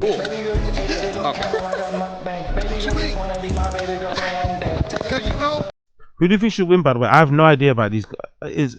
Blueface has got quite decent hands, right? He should win this, right? That guy's a bit fat as well, I wonder. Or is the fat guy really good as well? Can a fat kid punch as well? But Blueface should win this, right? He can actually box, right? Blueface can actually box.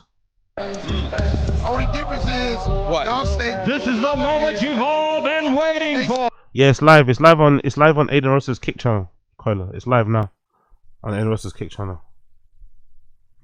This is the main event in the blue corner. Wearing the black trunks, weighing 276 pounds with a record of 10 wins, 1 loss. Ladies and gentlemen, CHIBU!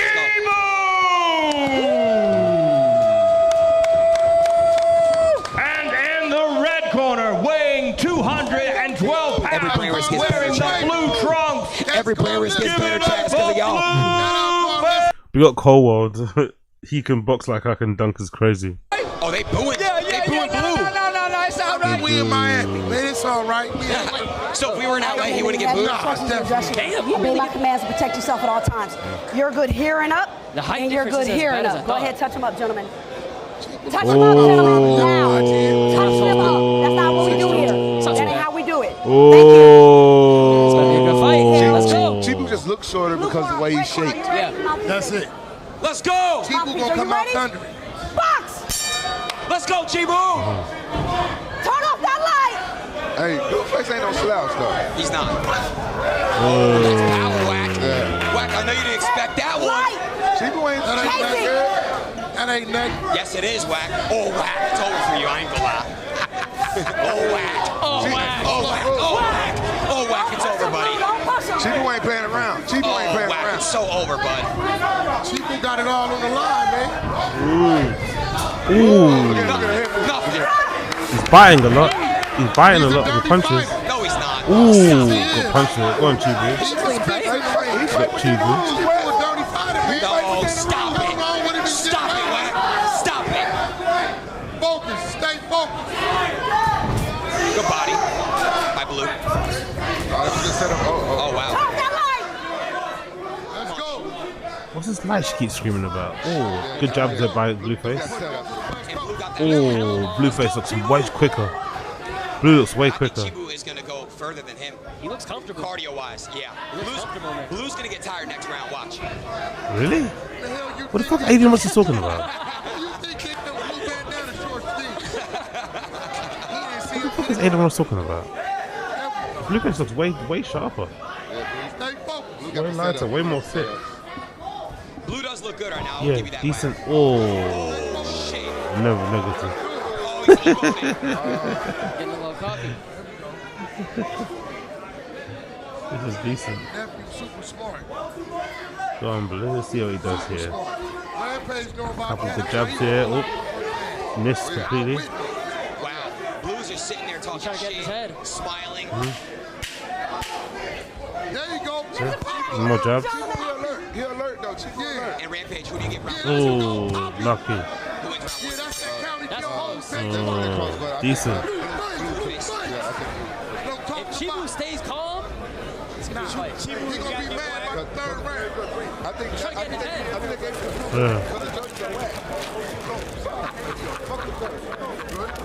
the judges aren't whack. I'm sorry, bro. We're biased. We're biased. We all want to say that. He can say that. Freedom of speech. I'm not going to be. Hey, Decent first round, though. Decent first round.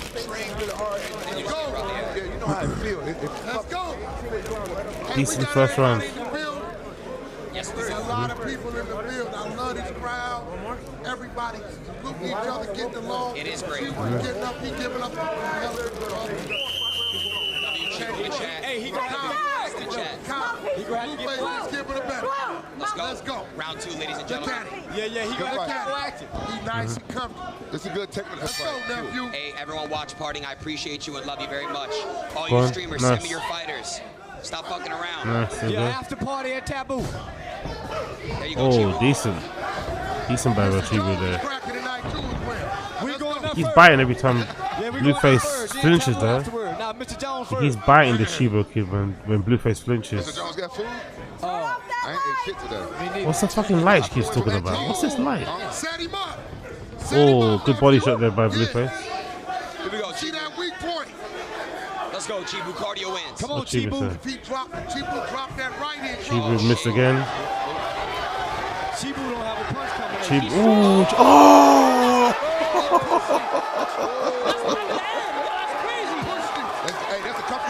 He pushed him out of the ring. He pushed him. He pushed him. They called it a push. Chibu! Let's go, Chibu. Come on. He pushed him out of the ring. That was so disgusting. That was disgusting.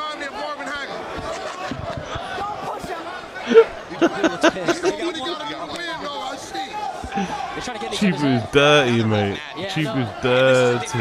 We got Chibu. Dirty. Oh, he nearly got caught there. He nearly got caught there. Careful. Blueface southpaw? Yeah, he is, right? He's southpaw. Chibu's dirty. Oh. I think he felt that one. I think Chibu felt that one. He felt that left. I think Chibu felt that left, bro. He's stepping back a bit. Oh, there we go. I think Chibu's a bit tired now.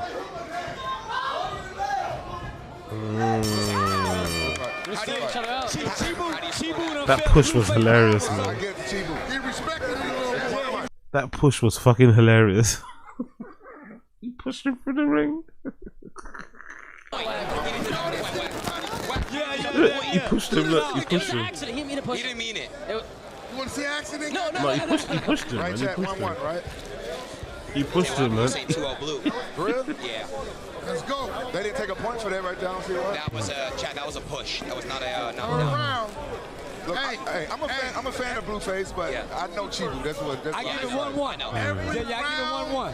There we go. It's working against those. It's worse for Blueface. No. It's for No. I say it's 1-1-2, you know. I think it's 1-1-2. What do you guys think in the stream chat? I think it's 1-1 as well. If I'm being fair, I think it's 1-1. The Chibu guy is not the greatest on the eye, but he's doing okay. I think it might be 1-1. Maybe in other judges' eyes, it could be 2-0 Chibu, you know? It could be slightly 2-0 Chibu. Yeah, this one's gonna separate it right here. There you go. Oh that's power. He's strong. That's a bad motherfucker. He gonna get knocked out. Chibu gonna get knocked out like that. He gonna get knocked out like that. He gonna get knocked out like that. That's all antics, nigga. Yeah, he gonna get knocked out like that. He's got to land now. Wow, he getting kind of wild. Damn, he's still talking shit. Is Blue gonna talk shit the whole time, Whack? Oh! He's missing, though. He's missing. There you go, Chibu. Blue trying to get him mad. Yeah, he is. He's gonna work. He got anger issues. He does. Oh God, he does. I've seen it firsthand. Leon, please stop saying that. Ooh, you got him there good. No, it's anger issues. Stop saying that. Yes, sir.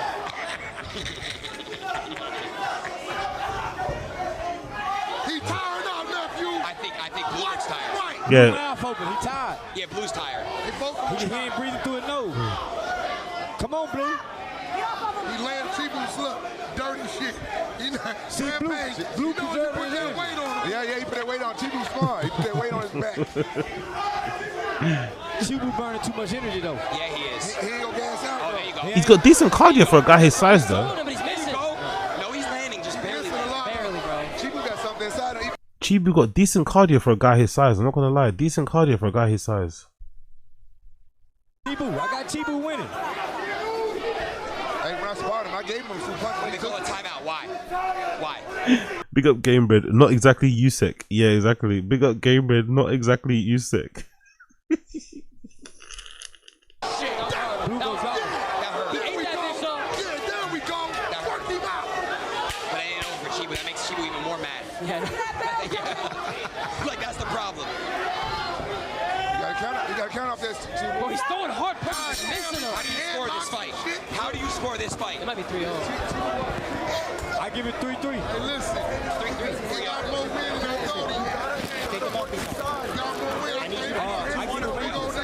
I give it split right now. I think Blueface might. I think Blueface might lose this. You know, Chibu's kind of active. Chibu's really been active. Chibu's really fucking active. I think Blueface might lose this. Chibu's really active. He's really throwing hands. He's pumping. You know what I mean, like, I think if Blueface is not lucky, if Blueface is not careful, he might honestly lose this. He might really lose this. He might actually fucking lose this. Blueface has to be careful. So this is a good event for you? Yeah. I told you, Jordan. I told you. Because I don't know who's judging this, by the way. I don't know who's judging this, but I'm curious to know who's judging it. But I don't know. Let's see. I just get Chibu that last. Oh, I know you did. I know. Come on, brother. Let's go. Come on, round 4, guys. Oh, shit. Oh, decent punch above. Go to work on it. Round 4, let's go. Let me ask you a question, Wack. Do you think Ruga could have survived longer? No, I think Chibu's a better boxer than Ruga. Okay. He's got more experience. See, this Blueface first fight since he been out, right? That's right. His first fight is a heavyweight, Charles. Yeah, I know. Yeah. See, he ain't knocked the kinks off yet. In jail was Blueface fighting? Yeah, but them fights last about 19 seconds. Yeah, he wasn't boxing. Yeah, he was fighting. Yeah. Oh! He got it. No, he got it. Come on, bro, hit him. There's snot coming out of his fucking nose.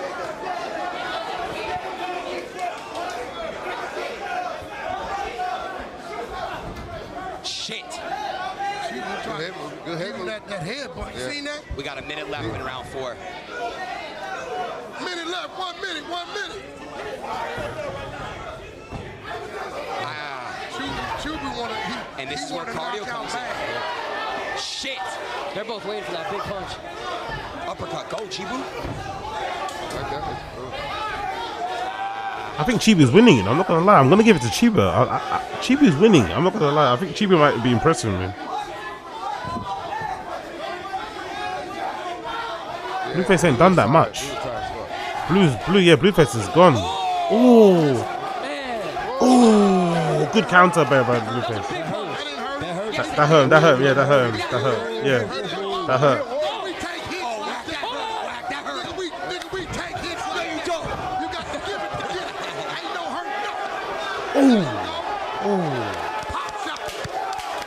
Yo, this looks like a Fight Club vibe. I love this. Chat, the crowd is just Fight Club vibe. I love it. Brand race number 13. Put some W's in the fucking chat right now. Oh, they're both tired as fuck. They're both on their last legs.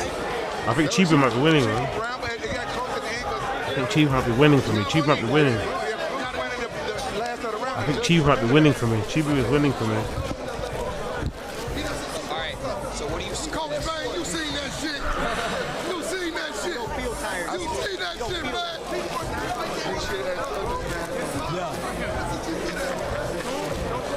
Hey, they in there battling. Hey, listen.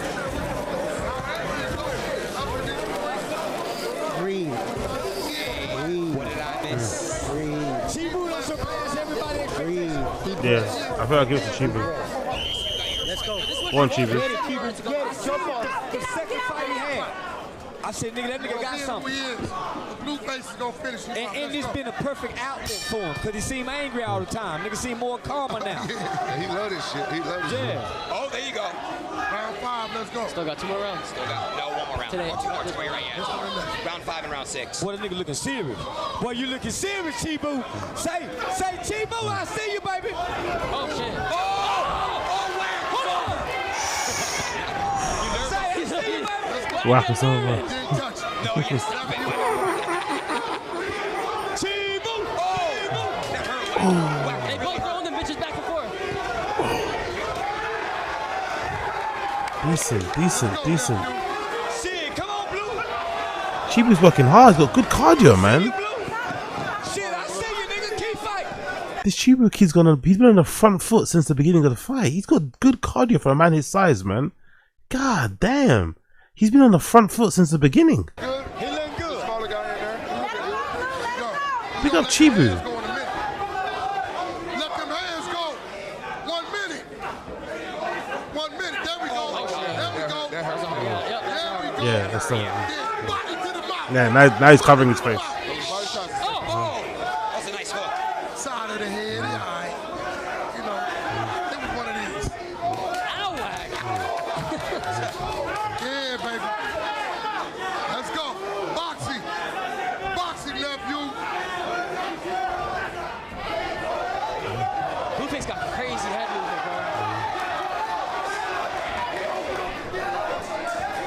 If Chibu was fitter, I think if Chibu was fitter, if Chibu could lose whatever weight he's got now a little bit, I think he would have put Blueface to sleep. Honestly, I think he would have won easily. Because this pressure he's got, this relentlessness is crazy, man. The cardio for someone his size. He's still swinging, Chibu. God damn. Yeah, he missed too. Chibu gonna need a knockout to win. Yeah.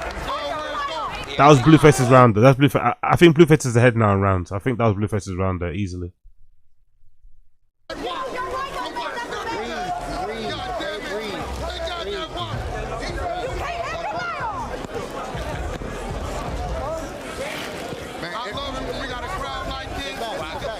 This is electrifying.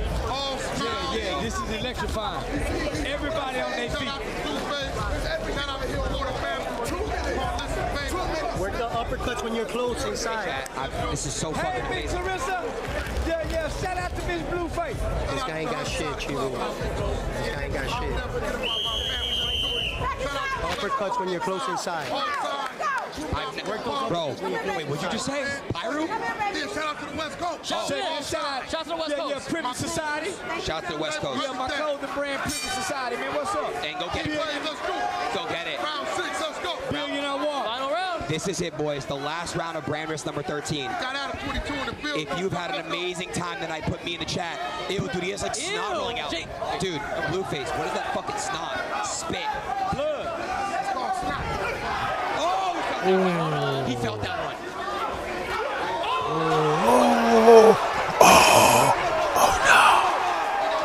Oh no! Blueface got rocked.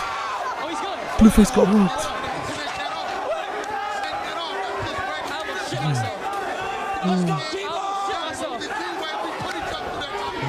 No, Blue's hurt. Stop it. I told y'all, nigga. I told y'all shit. Look at him. He's dirty fight. Look at him. You got 1 minute. 1 minute. 1 minute. Come on, Chibu. Shit.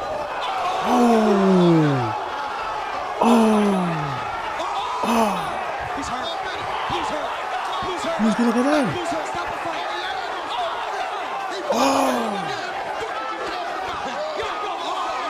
Chibu gotta let go. Chibu gotta let go. Chibu gotta let go. Let's go. 40 seconds. Let's get out. Let's Chibu get need a out. knockout. Let's get out. Chibu. Need a knockout. Come on. 30 seconds left. Get out with it. Chibu's lying on him. Come on, bro. Keep your head up his back. Knock him out. You don't want no shit. Come on, bro. 20 seconds. 20 seconds. 18 seconds. There we go. Blueface is sneaking knockout in. 14 seconds. Sneaking knockout Breathe in. deep down inside. Get up. Oh my God. Breathe deep down inside.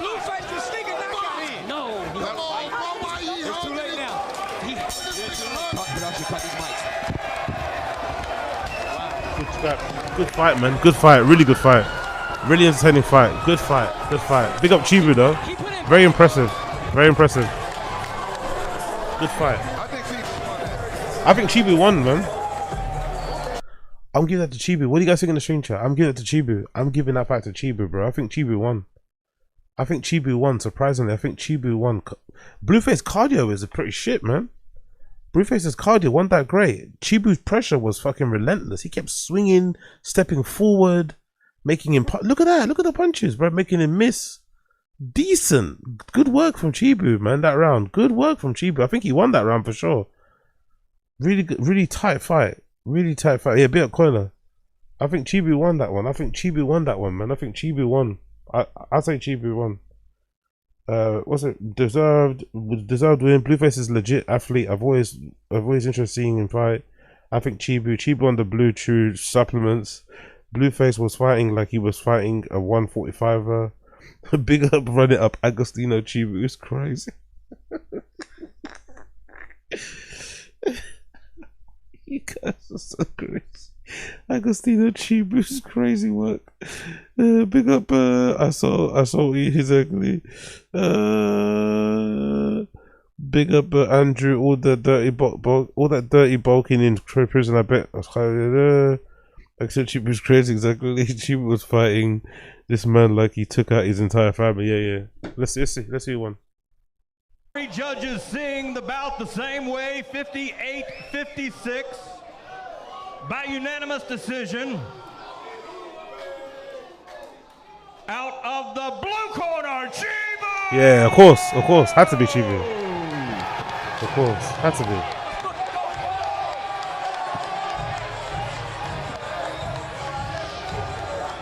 Well done, man. Well done. Well done. Well done. Well done. Well done. Well done. Well done. Well done, man. Much well deserved. Well deserved. Well deserved.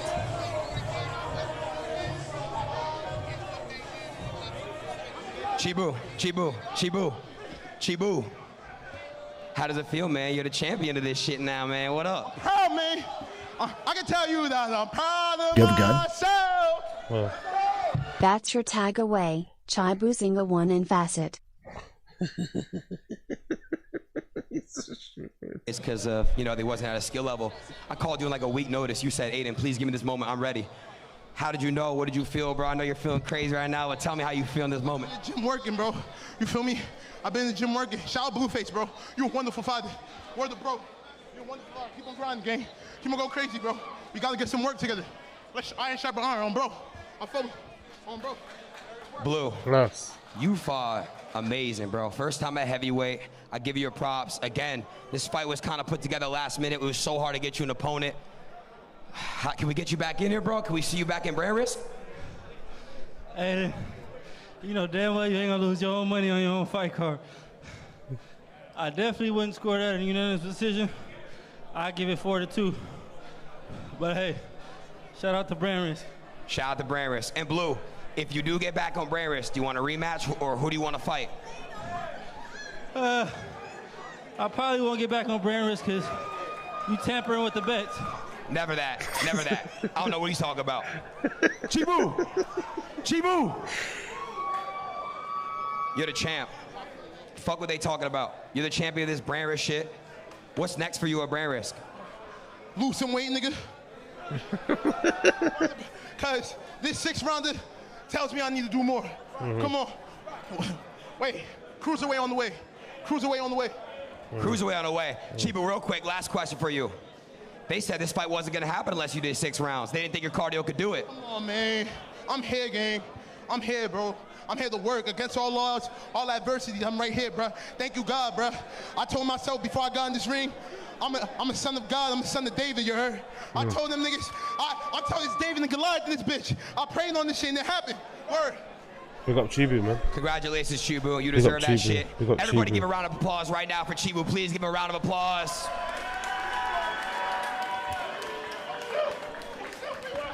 Fair play to the kid. Fair play to the brand kid. risk number 13 was the greatest, best brand risk. We're to keep elevating, keep going crazy. This will be the last brand risk inside of the warehouse. I'm gonna miss it. We gotta go venues. It's getting too hectic, getting too crazy in here. Meaning, Shout out to everyone watching. Define bullying for me. Big up, big up, big up. Why isn't it saying anything? Blueface lost and now he's trying to air out the scams. He mad. He didn't fight, win. Exactly. King Bay, exactly what he thought was an easy fight. Exactly. Yeah. Big up King Bay, big up King Bay. And yeah, life is good. Brand risk number 13. It's a wrap. Yeah, that was good. That was decent. That was decent, man. That was decent. Big up, big up, big up, big up them. That was fucking decent. That was absolutely decent. But Blueface definitely lost that one. Blueface definitely lost that one. Blueface definitely lost that one. Big up King Bayou though for the super chat. I appreciate it, brother. Big up Blood Clot King Bayou. King Bayou. Appreciate you for the little message there, my friend. Let's continue. What was you going to do? I did quite a bit. Oh yeah, let's do the. We done quite a bit already, haven't we? We done this, we done that, we done this, we done that. What did we do already? What didn't we do already? We've done quite a bit of this stuff already, haven't we? Anything else on the Fighting the Kid already? I missed out on. I don't think so. I did that already.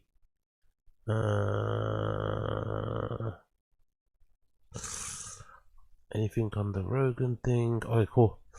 Let's just quickly shift patterns and plays. Anything else have we done here? Legion of Skanks we done already. I don't. Okay, let's get rid of this quickly. Bear with me 1 second. I'm just gonna close some tabs here.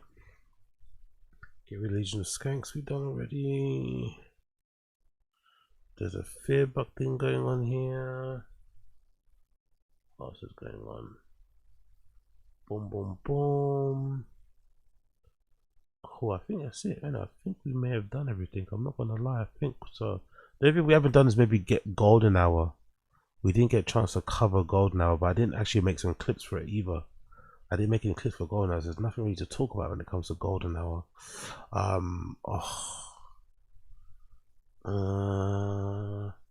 Maybe we could do.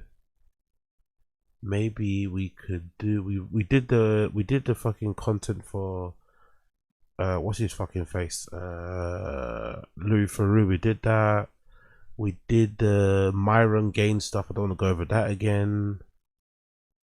Cool. Let's do a couple more of these tabs and then I'll move on. Yeah, let's just do a couple of these tabs. Bear with me 1 second here. Get back the screen. Boom. Let's go. So India Love says she can't stand when men complain about prices or ask for discounts and wants a man comfortable for paying top dollar. Okay. This doesn't apply to a lot of us, don't get me wrong, but I do find this funny. I do find women icks for men interesting. So one of India Love's icks is if a man asks for a discount, or if a man tries to like bargain or barter or try to like negotiate the price down of an item. That's one of her icks. Her icks is a man trying to negotiate or trying to barter, trying to get a discount. I don't know, whatever. Let me just press play. This is fucking interesting. Very, very funny. Doesn't make any sense. Just as a man, I don't want to hear you say nothing about discounts, cheaper. Even if you do, like, I don't mind you getting a discount. I don't mind you preferring cheaper and things of that sort. I don't want to hear it as the lady. Like, I don't want to hear you got a problem with no prices or nothing. If I don't live my life that way, I don't want my man to express himself that way. You could feel that way. You could organize it aside from me somewhere else. But as soon as I hear somebody say, that's too much, how much is it? Oh, that shit pisses me off. Just as a woman. Personal preference. This is just me talking, okay? Look at the poor baby in the back. Look at the poor baby in the back. No child seat. I don't think the kid's got a seatbelt on. Look at the poor baby in the back there. I cannot deal with that shit. I hate when guys like complain about prices and things and want like shit to be cheaper. Like, and you could feel that way. Just don't express it out loud near me because I don't do that. Like, I like the finest of the finest. I pay top dollar for certain things in life, which is most of everything. And I would want my man to as well. Like, you know, like, please. Like, I don't, even if, you know, just. What's there to say, really? What's there to say? Nothing to say there, really, apart from, I don't know. You know, it's really funny. It's like, wouldn't the first thing in your mind, especially if you've got a child, right? If you've got a child, wouldn't the thing that you would be worried about the most be meeting a guy that would happily look after your child and play the stepdad role? Wouldn't that be the thing that would be most important to you? Meeting somebody that can maybe, that your child gets along with, that your child likes, that you're comfortable leaving with your child, a person that maybe wants to have more kids with you later in the future, you know? Wouldn't that be the thing in the top of your mind? Instead of like, oh, if you go in the shop and you ask for a discount, my pussy gets dry. It's like, what? Think about building a family, like with the family you already have. Why are you worried about this shit? Like, what the fuck is that? What a weird... In a way, I understand what she means, right? In a way, I kind of get what she means. Like, that kind of like whiny Karen, Ken type of energy that you must have if you want a discount, right? When you're talking to the managers of stores, whatever, you kind of, sometimes you can put on this, like, you know, this like fucking whatever voice that you put on. I get it. That can maybe not, you know, make her the most excited to see you again, but still, I just think in her position, you know, I think she's like early 30s and you've got a kid already. You can't have these bird brain ideas anymore. You're getting grown now. You need to start accepting, okay, cool. Yes, it's okay for her to want a guy with money because she's used to having money and living a certain life, no problem. But the probably other thing you should probably be considering is, how is this person going to be long term? Will my kid like them? Can I see myself living in the same crib as them? Do you know what I mean? Well, that should be what you're thinking more so, as opposed to like, don't ask for discounts. That makes me want to gag. It's like, come on, girl. You need to grow up. You need to fucking grow up. Please grow up. Please grow up. But hey. But to be fair to her, she's going to find someone that can do that for her. So we can say all these negative things about her, but she will definitely find somebody that will be willing to do the things that she wants to be done for her. You know? So it is what it is. Get it how you get it. Get it how you get it. Next post. An Australian tech entrepreneur, Paul Conyngham explains how he used ChatGPT and AlphaFold, spent $3,000 with no biology background to create a custom mRNA vaccine to treat his dog's cancer tumors. Unreal. This man cured his dog's cancer tumors using ChatGPT. Can you believe this? Tech bosses uses AI and ChatGPT to create cancer vaccine for his dying dog. Honestly, man's best friend for real. The tale of this heartbroken tech entrepreneur is tumor-riddled rescue dog and a cure to cancer that's leaving scientists astounded. It raises the question, if we can do this with a dog, why are we rolling this out for all humans with cancer? It gives hope to a lot of people. It's something that we're passionate about. We often get oddball queries. In a tale of tenacity, Mr. Conyngham used a chatbot to brainstorm possible cures for Rosie's cancer. Then he harnessed artificial intelligence to process gigabytes of genetic data to create a blueprint for an mRNA vaccine. Oh my god.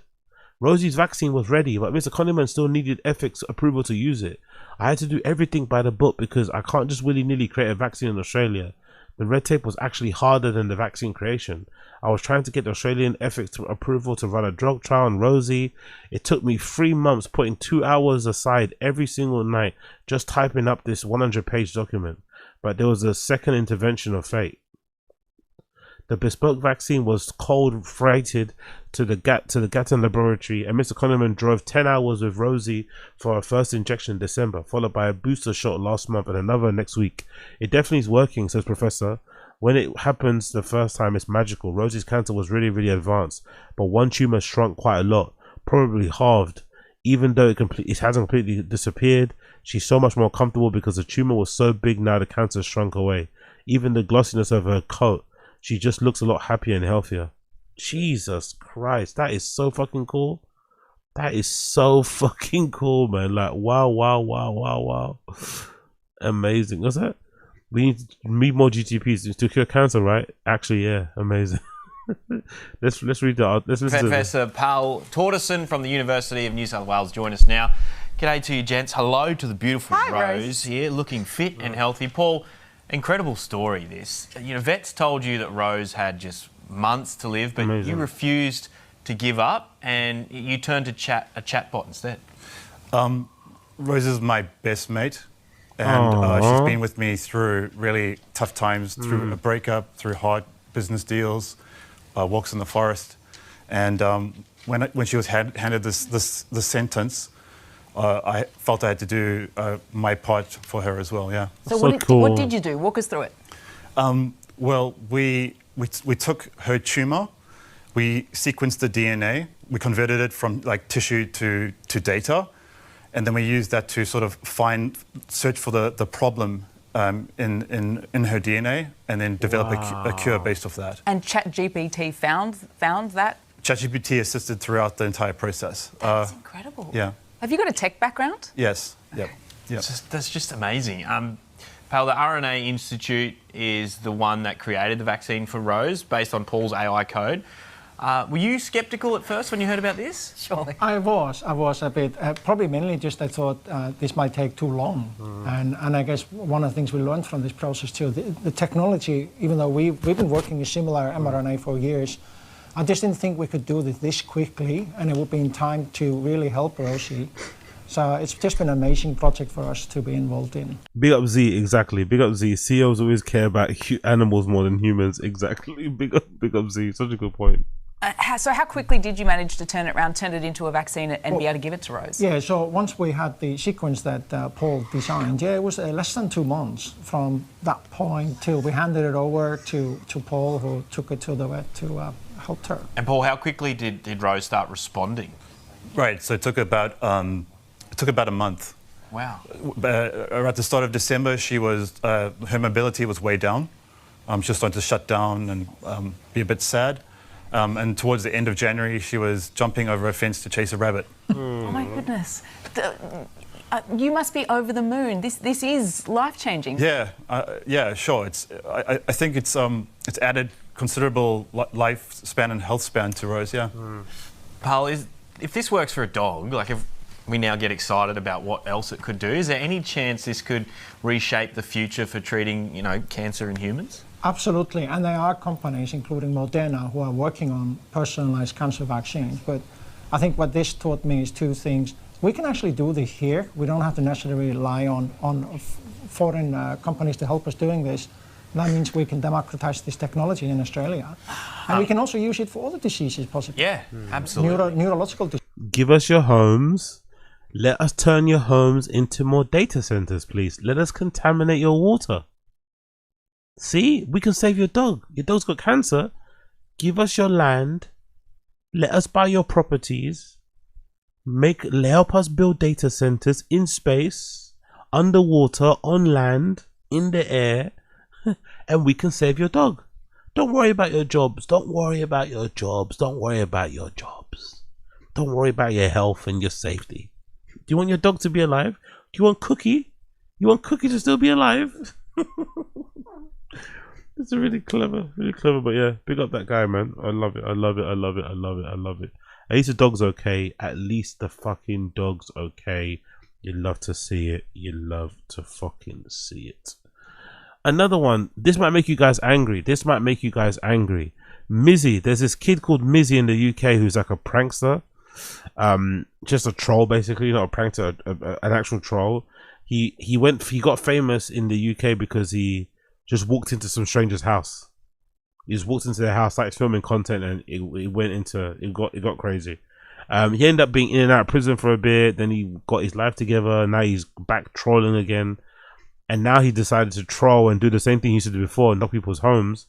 But now he took his son with him.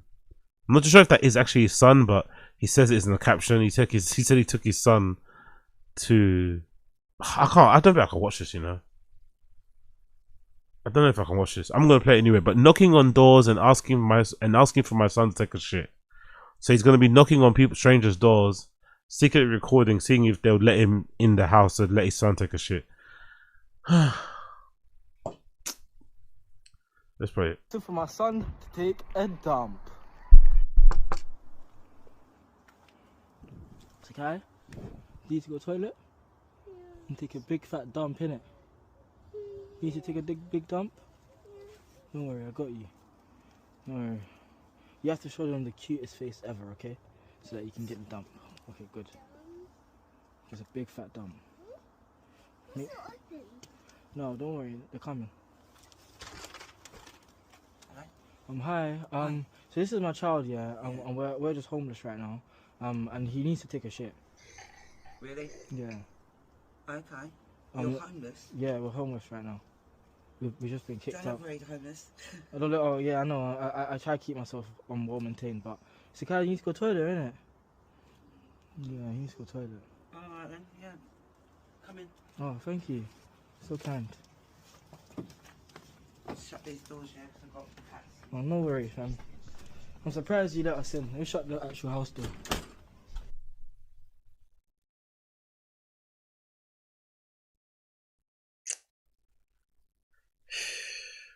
Yeah, I can't watch this. I can't watch this. I can't watch this, man. I can't watch this. I can't watch this. I can't watch this, man. I can't watch this. This is gonna make me. It's gonna make me furious. It's gonna make me furious. It's gonna make me so furious. I can't watch this. It's like just disturbing this poor lady's day, making it weird. Your kid, like I can't watch this. I can't watch this. I'm gonna take executive decision. I'm gonna stop it right there. I'm gonna take executive decision. I'm gonna stop it right there. I can't watch this. It's gonna make me so angry. It's gonna make me so fucking furious. I can't watch this. I cannot watch this. What is wrong with Mizzy, man? What the fuck is wrong with Mizzy? What the fuck is wrong with Mizzy? Why is he doing this? Why is this kid doing this, man? He was on the right path. He kind of got his life together. It seemed like he was doing courses about like railway management or something. Like, why is he back to doing this shit? Like, why?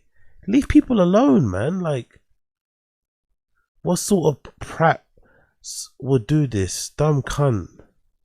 Child abuse on camera. Social services should be involved instantly. Plus, making his son a target. Imagine this cunt being your fucking dad. Honestly, feel sorry for the poor little fucker. Wrong on so many levels. Not only using your child in this manner, but also, isn't this staged? Filming the woman in the privacy of her own home. Did he have her consent to put the video out? Exactly. He really is a person to be completely despised. The boy is a grade A idiot. Who is the child's mum? This is getting beyond the joke now. The cunt got a child. What the fuck? Which woman laid down open her legs for her? Filming with a camera inside her home without knowing or consent. Using your kid for these pranks. He definitely needs to be locked up. Someone one day will slap him. Some sense in him. The son is on the fast track to criminality. Let us remember, Mizzy is a very slick individual, not receiving the care necessary for someone with sort of personality, behavioral issues. Hopefully secure accommodation can be found for him. No, but yeah, I don't know. I can't do it. I can't do it. I can't do it. I can't do it. Let's move on. Let's move on. Let's move on. Let's move on. Let's do a little bit of this. Let's do a little bit. Should we do it? No, we do. Actually, we'll save this for tomorrow. Let's save that one for tomorrow. Let's do. We've done quite a bit of the Rogan already, haven't we? We've done the Rogan, Concerned. Let's do this on Jimmy Carr. Now, we are a little bit tight for time, so I probably can't do my Islamic bit.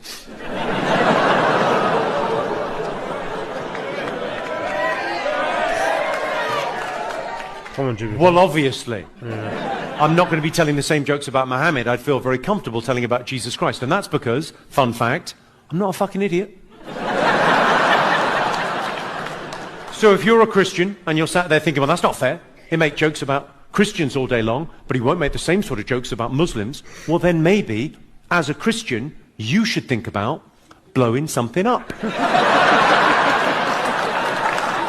Hey? No one's scared of you. What are the Christians going to do? Forgive me.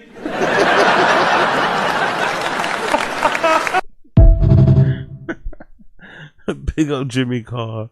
Big up Blood Clot Jimmy Carr. Big up Blood Clot Jimmy Carr. What else we got here? Has Joe ever considered Trump just a fatty who's Barack Obama aged. Okay. Huh? Barack Obama aged. Yeah. How much Tony Blair aged? Yeah. Trump has not aged like that. Yeah, and he has a terrible diet. I mean, especially when he's on the road, he just eats junk food because he says it's like JFK or RFK Jr. rather told me he eats junk food because he knows that when he eats fast food that it's not going to be poison. Like he knows he can eat it and not worry about getting food poisoning. What? Exactly. Does that make any fucking sense? Well, it does because it's filled with preservatives, so you're not going to get food poisoning from a Big Mac. When was the last time you heard about anybody getting food poisoning from a Big Mac? What? All the time. What are you talking about? All the time. People get listeria and E. coli outbreaks from fast food like lettuce and all the time because like it's not just the Look at Black Chin. Look at Black Chin. Look at Black Chin. I love Black Chin. I love Black Chin. It's not just the meat, it's every other part of it. Like all the time. People get information from this show. That's wild. I think Rogan's got it wrong, by the way. If I'm not mistaken, I think Trump's addiction to McDonald's, apart from it being very tasty and yummy to him, I think Trump specifically drinks McDonald's and only drinks canned drinks because he's paranoid about being poisoned. Like actually poisoned by like, I don't know, some Russian fucking agent or something, you know? He's worried about being assassinated that way with poison. That's why he only eats McDonald's. If I'm not mistaken. Is that true? I'm pretty sure I read that somewhere. That he only eats McDonald's because he's afraid of getting actually poisoned. Not because poison can't grow on fucking McDonald's food. I don't think that's the case. But I could be wrong. I could be wrong. Either way, Rogan got that one wrong though. Rogan was definitely wrong. We got a lot here. We've done quite a bit here, innit? I'm not gonna lie. We've done quite a bit here. I'm not going to fucking lie. We've done quite a bit. What's this one? This is an article from New York Times. What's it say? Rogan says Trump supporters feel betrayed by Iran war. Or duh. Joe Rogan, the influential podcast host, said on his show on Tuesday that the war in Iran was crazy and left Americans feeling betrayed. Describing the conflict as a sharp reversal of policies. It just seems so insane, Mr. Rogan said, who endorsed Trump in 2024. He ran on no more wars, end this stupid senseless wars, and then we have one that we can't even really define why we did it. Mr. Rogan gave Mr. Trump a boost in final days of his 2024 campaign, tapping a friendly 3-hour interview with him and then delivering an endorsement. In December, Mr. Rogan described a new plaque in the White House and criticizing former President Joseph Biden as so crazy, and in January he said the shooting in Renee Nicole Good by ICE agent in Minneapolis seemed all kinds of wrong, comparing the federal immigration crackdown in Minnesota, largest city, to a Gestapo of Nazi Germany. Still, Mr. Rogan's criticism on Tuesday was unusually direct. Contrasting the war in Iran with the US military operation in January that captured the Venezuelan President Nicolas Maduro, Mr. Rogan said neither thing made any sense, but that Mr. Maduro's capture was at least clean. Yeah, that's actually a good point. The Maduro's capture still doesn't make any sense. Still, you know, many months later, it still doesn't really make much sense. The whole thing, it's just whatever, innit? They go in, they kidnap him, they get him out. This one's nuts. A spokeswoman for the White House, Anna Kelly, said the statement that the president was courageously protecting the United States from the deadly threat posed by the rogue Iranian regime and that he's America first as it gets. Mr. Rogan's show, Rogan is more popular. Mr. Rogan's right-leaning views. His criticism arrives 12-day-old war threatens political peril for Mr. Trump as the party's this year's midterm elections. Opinion polls show that the conflict is unpopular with most Americans, and the surge in oil prices drives the war, but has been put on Republicans on the defensive. On Wednesday, the average price of a gallon of gasoline in the United States was $3.58, $3.58 according to the AAA, up 38 cents in a week. The war has clogged up any vital sea passage from the Persian Gulf through which the fifth of the world always travels. So yeah, it's gonna be a bit of a pain when it comes to that sort of shit. So yeah, there's Rogan then regretting his decision or regretting everything that's been going on. Who fucking knows when it comes to Rogan? Who fucking knows? Let's get rid of that one. We did that. Cool. Maybe do a bit of public freakout. Let's see what's on the public freakout Reddit before we reconvene. What we got here? Recent Iron Dome what's the Iron Dome failings? Oh, Jesus Christ. Jesus Christ.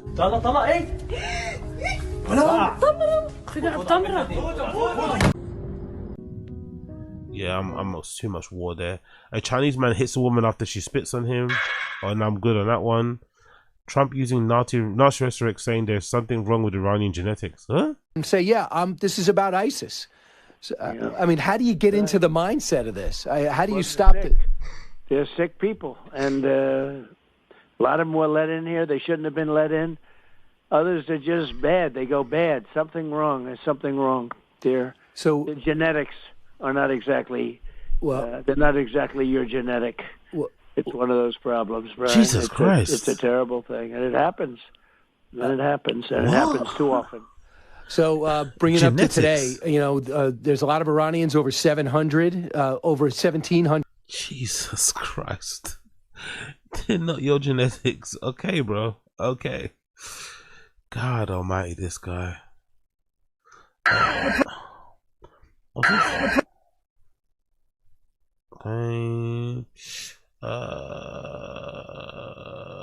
Dude does not what? Dude does not let other people enter the shelter.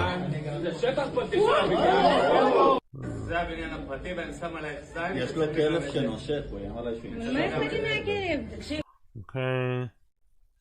Chinese companies have invested in heavily African countries here that China employs streets of workers. I don't want to see that. Laura Loomer, notorious Trump lapdog, gets called out by Indian journalist Rajdeep Saradeshi over racist post.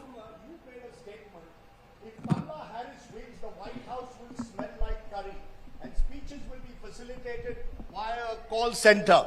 You then went on to say our country was built by white Europeans, not third world invaders from India. I think you should do more than just express regret. From what I can see, you're brazenly racist and Islamophobic. And I'm sorry to say that we have Atiti Devo Bhava in this country where we welcome all, but your comments smack of anti-Indianism, worse still, Islamophobia, and even worse, racism, which has no place, ma'am, in today's world. So get real, ma'am. Sorry to say that, but that comments are unacceptable to me as an Indian and as a world citizen. Shit, Unc told him. Unc told her. Unc fucking told her. Unc fucking told her. Big up, big up, big up, big up, big up, Unc. Big up, Unc. Big up, Unc. Big up, Unc. Big up, Unc stepping up and telling her straight to her face. Laura Loomer, you're a piece of shit. Big up, Unc. Big up, Unc. Big up, Unc. Life of a prison guard. Jesus Christ, prison guard. Oof. Cool. In Mexico, a Iranian missile strike in central Israel.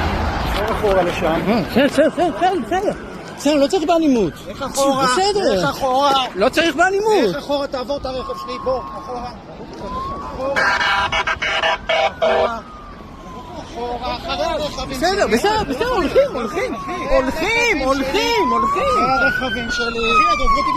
אחרי הרכבים שלי, זהו. זה הקו. תודה. Holy shit.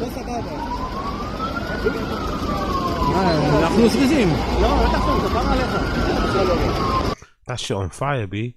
Iranian, this is bank robbery suspect Tristan drops from the ceiling to strike up in unaware people waiting outside. Oh no, bless him. He didn't know the police were there. Oh no.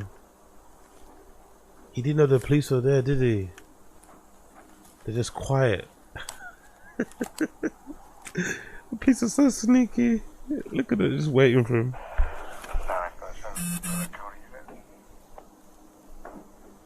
He definitely heard the buzz, right? Did you hear that buzz? They got the radios on. Turn your radio off, man. Turn your radio off. Oh no. Look, all the money, innit? Is that the money? Is that the money? Is that the money he just dropped there? Oh no, bro. Into the bin. Get out. Get out. Just fucking put your hand. Hands behind your back. He nearly got away, man. Oh, man. Bumbo. Fuck.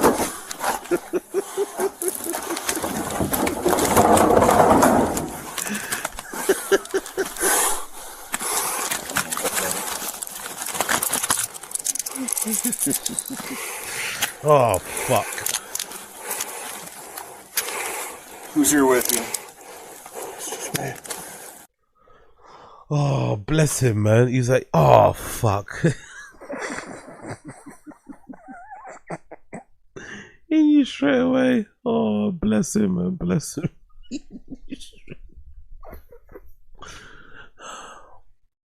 Man tracks a stolen phone thief and confronts him. You gotta get out of there. When the police get here, you can leave. I'm dead ass serious. If you try anything, I'ma sleep you. I'ma knock you out on my kids. I'm not playing. No cap. You got the phone. I'm tracking your location. Bro, I don't have your phone. Okay. Go check that bathroom, Levi. Check the bathroom, please. Check everything.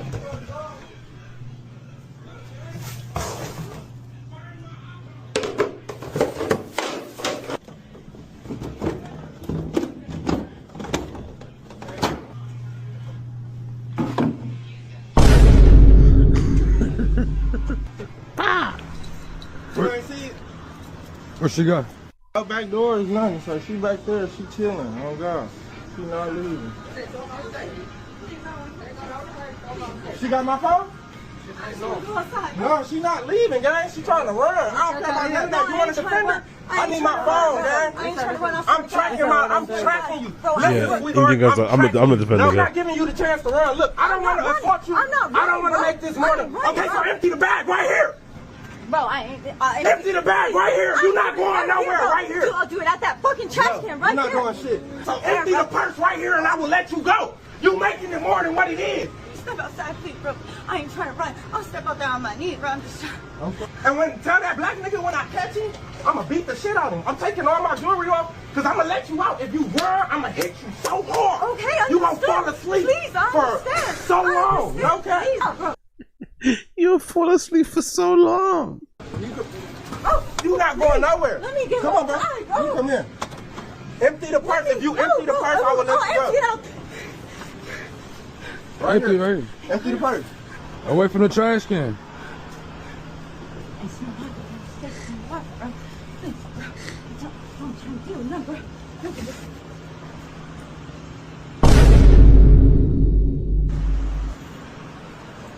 Hey, don't run. No, don't put your hands on it. Don't run. Oh! Oh! Look, right here. Hey! Hey! Hey! Hey! Hey! Hey! I got you. I got you. Got you. I got you. I got you. Oh shit! Oh shit! Give my shit. Let's go. I don't know, man. I don't know. That was a bit tough. That one's a bit tough. That one's a bit tough. That one's a bit tough. That one's a bit tough. That one's a bit tough. That one's a bit tough. I'm not gonna lie. The optics of that were kind of crazy. The optics there were kind of crazy. The optics there were kind of crazy. I'm not gonna lie. The optics of those two black men chasing that white woman around were kind of crazy. I'm not gonna lie.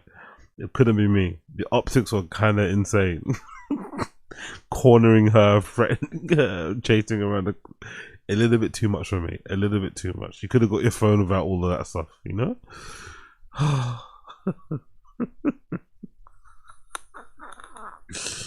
Crazy optics for me. Cool. Starving customers are the worst. Why don't you girls just fuck off? Why don't you fuck off? You're away, you hear? None of these got away! None of these got away! None of these got away! I'm not gonna do that. You're white, you hear? No one likes white people. Why are you here? You have no belongings. Why are you here? I'm not involved. Turn that way, please. Fuck off. She told me to slap me because you said I fucked you up. And then everyone got involved. Because he slapped her, bro. So if I bag you right now and I said I defended myself, she was really some London baddies, some young London baddies. Big up the young London baddies. This is some of our creme de la creme. Let me know in the stream chat if you like this accent. This is some of our creme de la creme. Let me know stream chat if you like some of this accent. This is the creme de la creme of London. you because you were telling you to shut up and go away. Why don't you girls just fuck off? Why don't you fuck off? You're a white, you hear? None of these lot are white. None of these lot are white. None of these lot are white. I'm not going to keep asking. I'm not going to keep asking. I will go to prison, you know. I'm not going to keep asking. I'm not getting mad, you know, but I will get fucking mad and it will get longer than this. Oh, I promise you. You're not your shitty camera. I didn't give you permission to record me, so you're violating my Public. It doesn't matter, so turn the other Shut way. up, man. I'll get fucked. Are you gonna let me fucking shut up? Have you lost your shit? Have you lost your shit? Away from me, do you think man. I'm these little girls? Stop. Do you think I'm these little girls? Just move, do man. You? I'm all over your camera. I'm all over your camera. And that's do me something, please. Bro. Do me something, please. I don't care. I'm not one of these little girls. Seriously, I'm not one of these little girls. Move away from me, man. What the fuck are you doing? Go away. Hit me with that, bro. Move, man. Why are you approaching me? Fuck off. Leave. Fuck off. Why are you hitting me with that? Get the fuck out of here. Go away. Get the fuck out of here. Why are you here? You do. You have no belongings. Why are you here?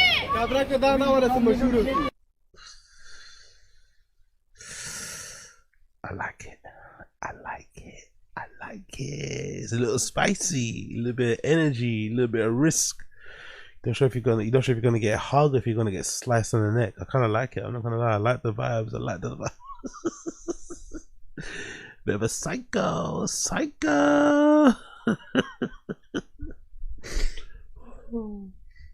Oh fucking no.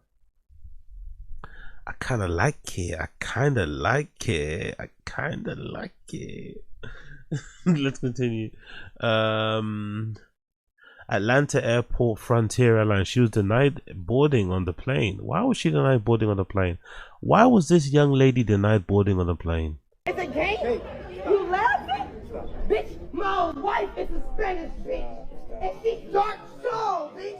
We will destroy you. I'll show you. Don't fuck with you. Oh, she beat me up. That woman beat me up. She'll beat me up. Find you another DOC, bitch. We done it. Who's that? Close that door. Cause bitch, I'm a registered terrorist. I'm a hard up bitch. Why was she fucking trying to play with me? I know it ain't you. Why should somebody play with me? Bitch, I'll throw your motherfucking phone. Who's this? You recording me? Are you recording me? She recording me. She recording me. You recording me. Your bitch ass over there. Who's this? Is she okay? I'm a registered terrorist, bitch. Delete that video. And you go viral. I'm suing for tears. I'm suing for tears. How are these people never scared of being banned by airlines or being put on a no-fly list? Is that not a thing? I thought no-fly lists exist. I thought if you freak out at airports, they can actually ban you from ever flying out there again. Why aren't people scared of that? Why aren't people afraid of like embarrassing themselves, getting put on a no-fly list and shit? It's like, I wish I had that confidence. I'm so like, I'm the most well-behaved citizen ever when I'm in an airport. I come there 4 hours ahead of time. I'm saying please, thank you. I've always got my passport and my boarding pass prepared and ready to go. Like, I'm not looking for any trouble. I'm trying to get from my, where I am to my destination. But some of these motherfuckers are like hooting and hollering and screaming, and it's like, how do you have this level of confidence when, they can fuck up your life, this airline, if they want to.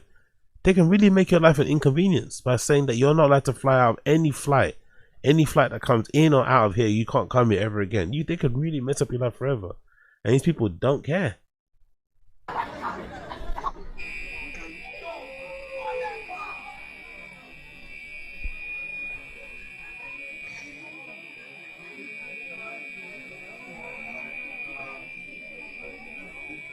What the fuck she doing?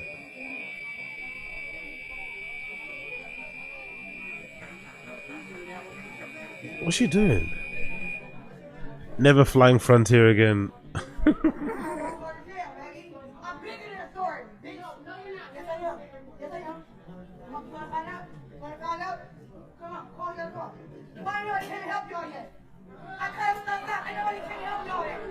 She's jacked, isn't it? She's fucking jacked as well, man. She is jacked. She's jacked as well.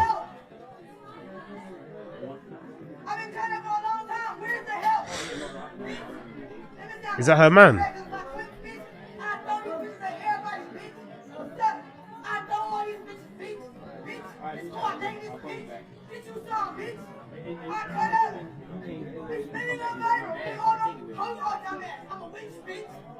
I'm real spiritual, bitch. I'm a weak bitch. Ain't nobody came to help you out that. Why? Why? Why? Why? Why ain't nobody show up? Why? Why? Shut the fuck up, bitch. What's your name? What's your name? I put your bitch ass in the cannon.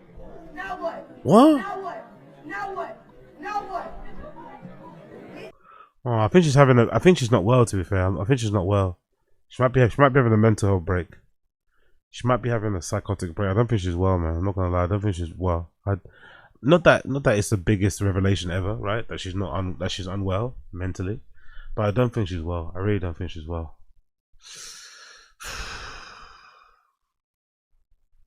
Ooh. What's that? Gets asked if the Strait of Hormuz is open to maritime traffic. Let's put this.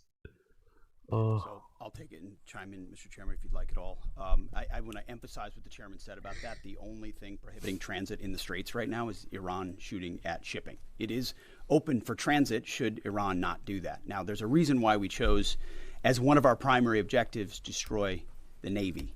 We understood the ability to interdict shipping is something Iran has done for 40 years. It's key terrain. They've used it as leverage. The world is seeing what they'll do to fight back in that context. And so we've heard them talk about taking various measures, and we're planning for all of them. So we have a plan for every option here. We're working with our interagency partners, and that's not a strait we're going to allow to remain contested or with a lack of flow of commercial goods. So we're aware of that. We're laser focused on our military objectives, but also want to make sure our partners across this government understand we're working with you to make sure that energy flows. Okay, a lot of words, nothing really said there. A lot of words, nothing really said there. Classic. Genie Pyro or Pyro loses it. The process should have been allowed to run its course, and it wasn't. And shame on them. Oh, cut it out. Do you know how many convictions we've got? Cut it out. You're in one lane. We have cleaned up this city. Yeah, historic, really? I'll tell you what's historic. What's historic is that I prosecute everything other than 10% of the cases, where the United States attorney before me didn't prosecute 67% of the cases. That's what's historic. I'm willing to take a not guilty. I'm willing to take a no true bill, because I'll take all the crimes and put them in. Thank you. Thank you. That's all the time we have. Fair play, Genie. She'll put a nigger in jail. She'll tell you that for true. Oh, no, I can't do that. I can't do that one. That's too heartbreaking for me. Spanish leader exposed by support. Random things here. Nearly 60. So many rocket launches. Horrible things here. Too many horrible things. I'm not going to play some of these horrible ones. I want to bum you guys out. Cop casually breaks up a girl fight with pepper spray.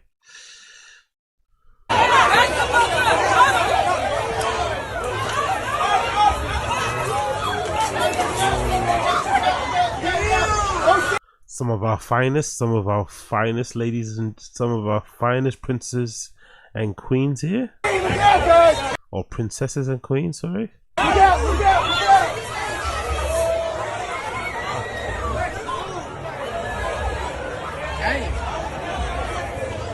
That's gotta hurt.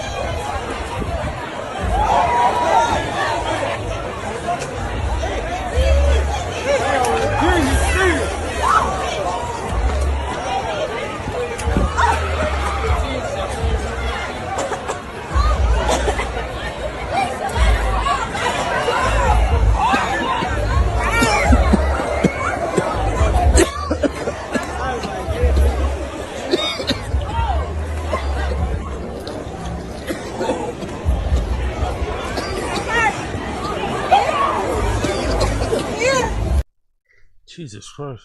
Jesus Christ. Lovely, no? Great way to break up a fight. He just dashed it and left like he was working as a cleaner somewhere. Oh. Anyways. I think that's it, really. I think that's it. All tanker attempts to cross.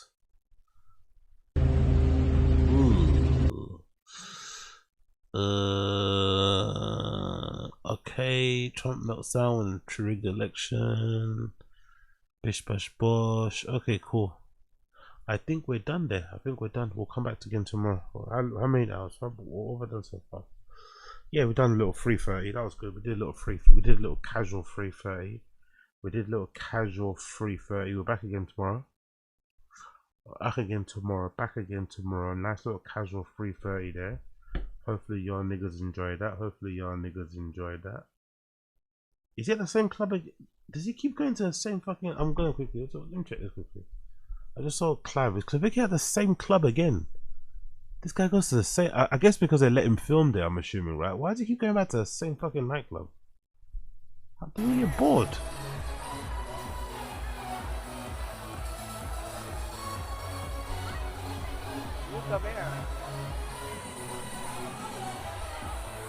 Who is she?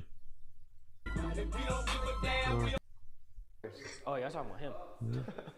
Hey, could you pass me the watch that's on that I thought counter? you was looking out for me. There. Fuck these niggas. Thank you so much. Fuck about me. Yeah, we got to run down on some hoes, bro. Easy. Let's go.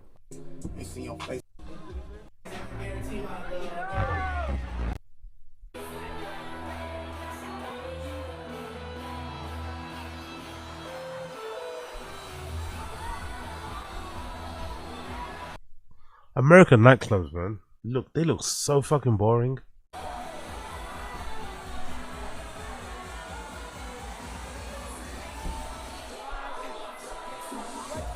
Bob? Yeah, what's your name? You like friend mode stuff? Drunk crab, are you good? I don't fucking drink. Okay, never. Okay, I'll leave it there, people. I'll leave it there. This is fucking brutal. Big up in the stream chat. Big up people in the stream chat. I'll see you guys again. On. Let's do Monday.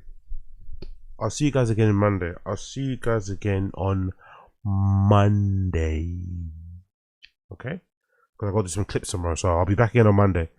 Let me do some clips again in between. So I'll see you guys back again on Monday. We'll be back fresh, ready to rock on fucking Monday, alright? Back ready to rock fresh on Monday. Be out every stream chat. Love and light to all of you. See you guys Monday, okay? See you guys Monday. Boom, bang, bang, bang. Peace, blessings, and love.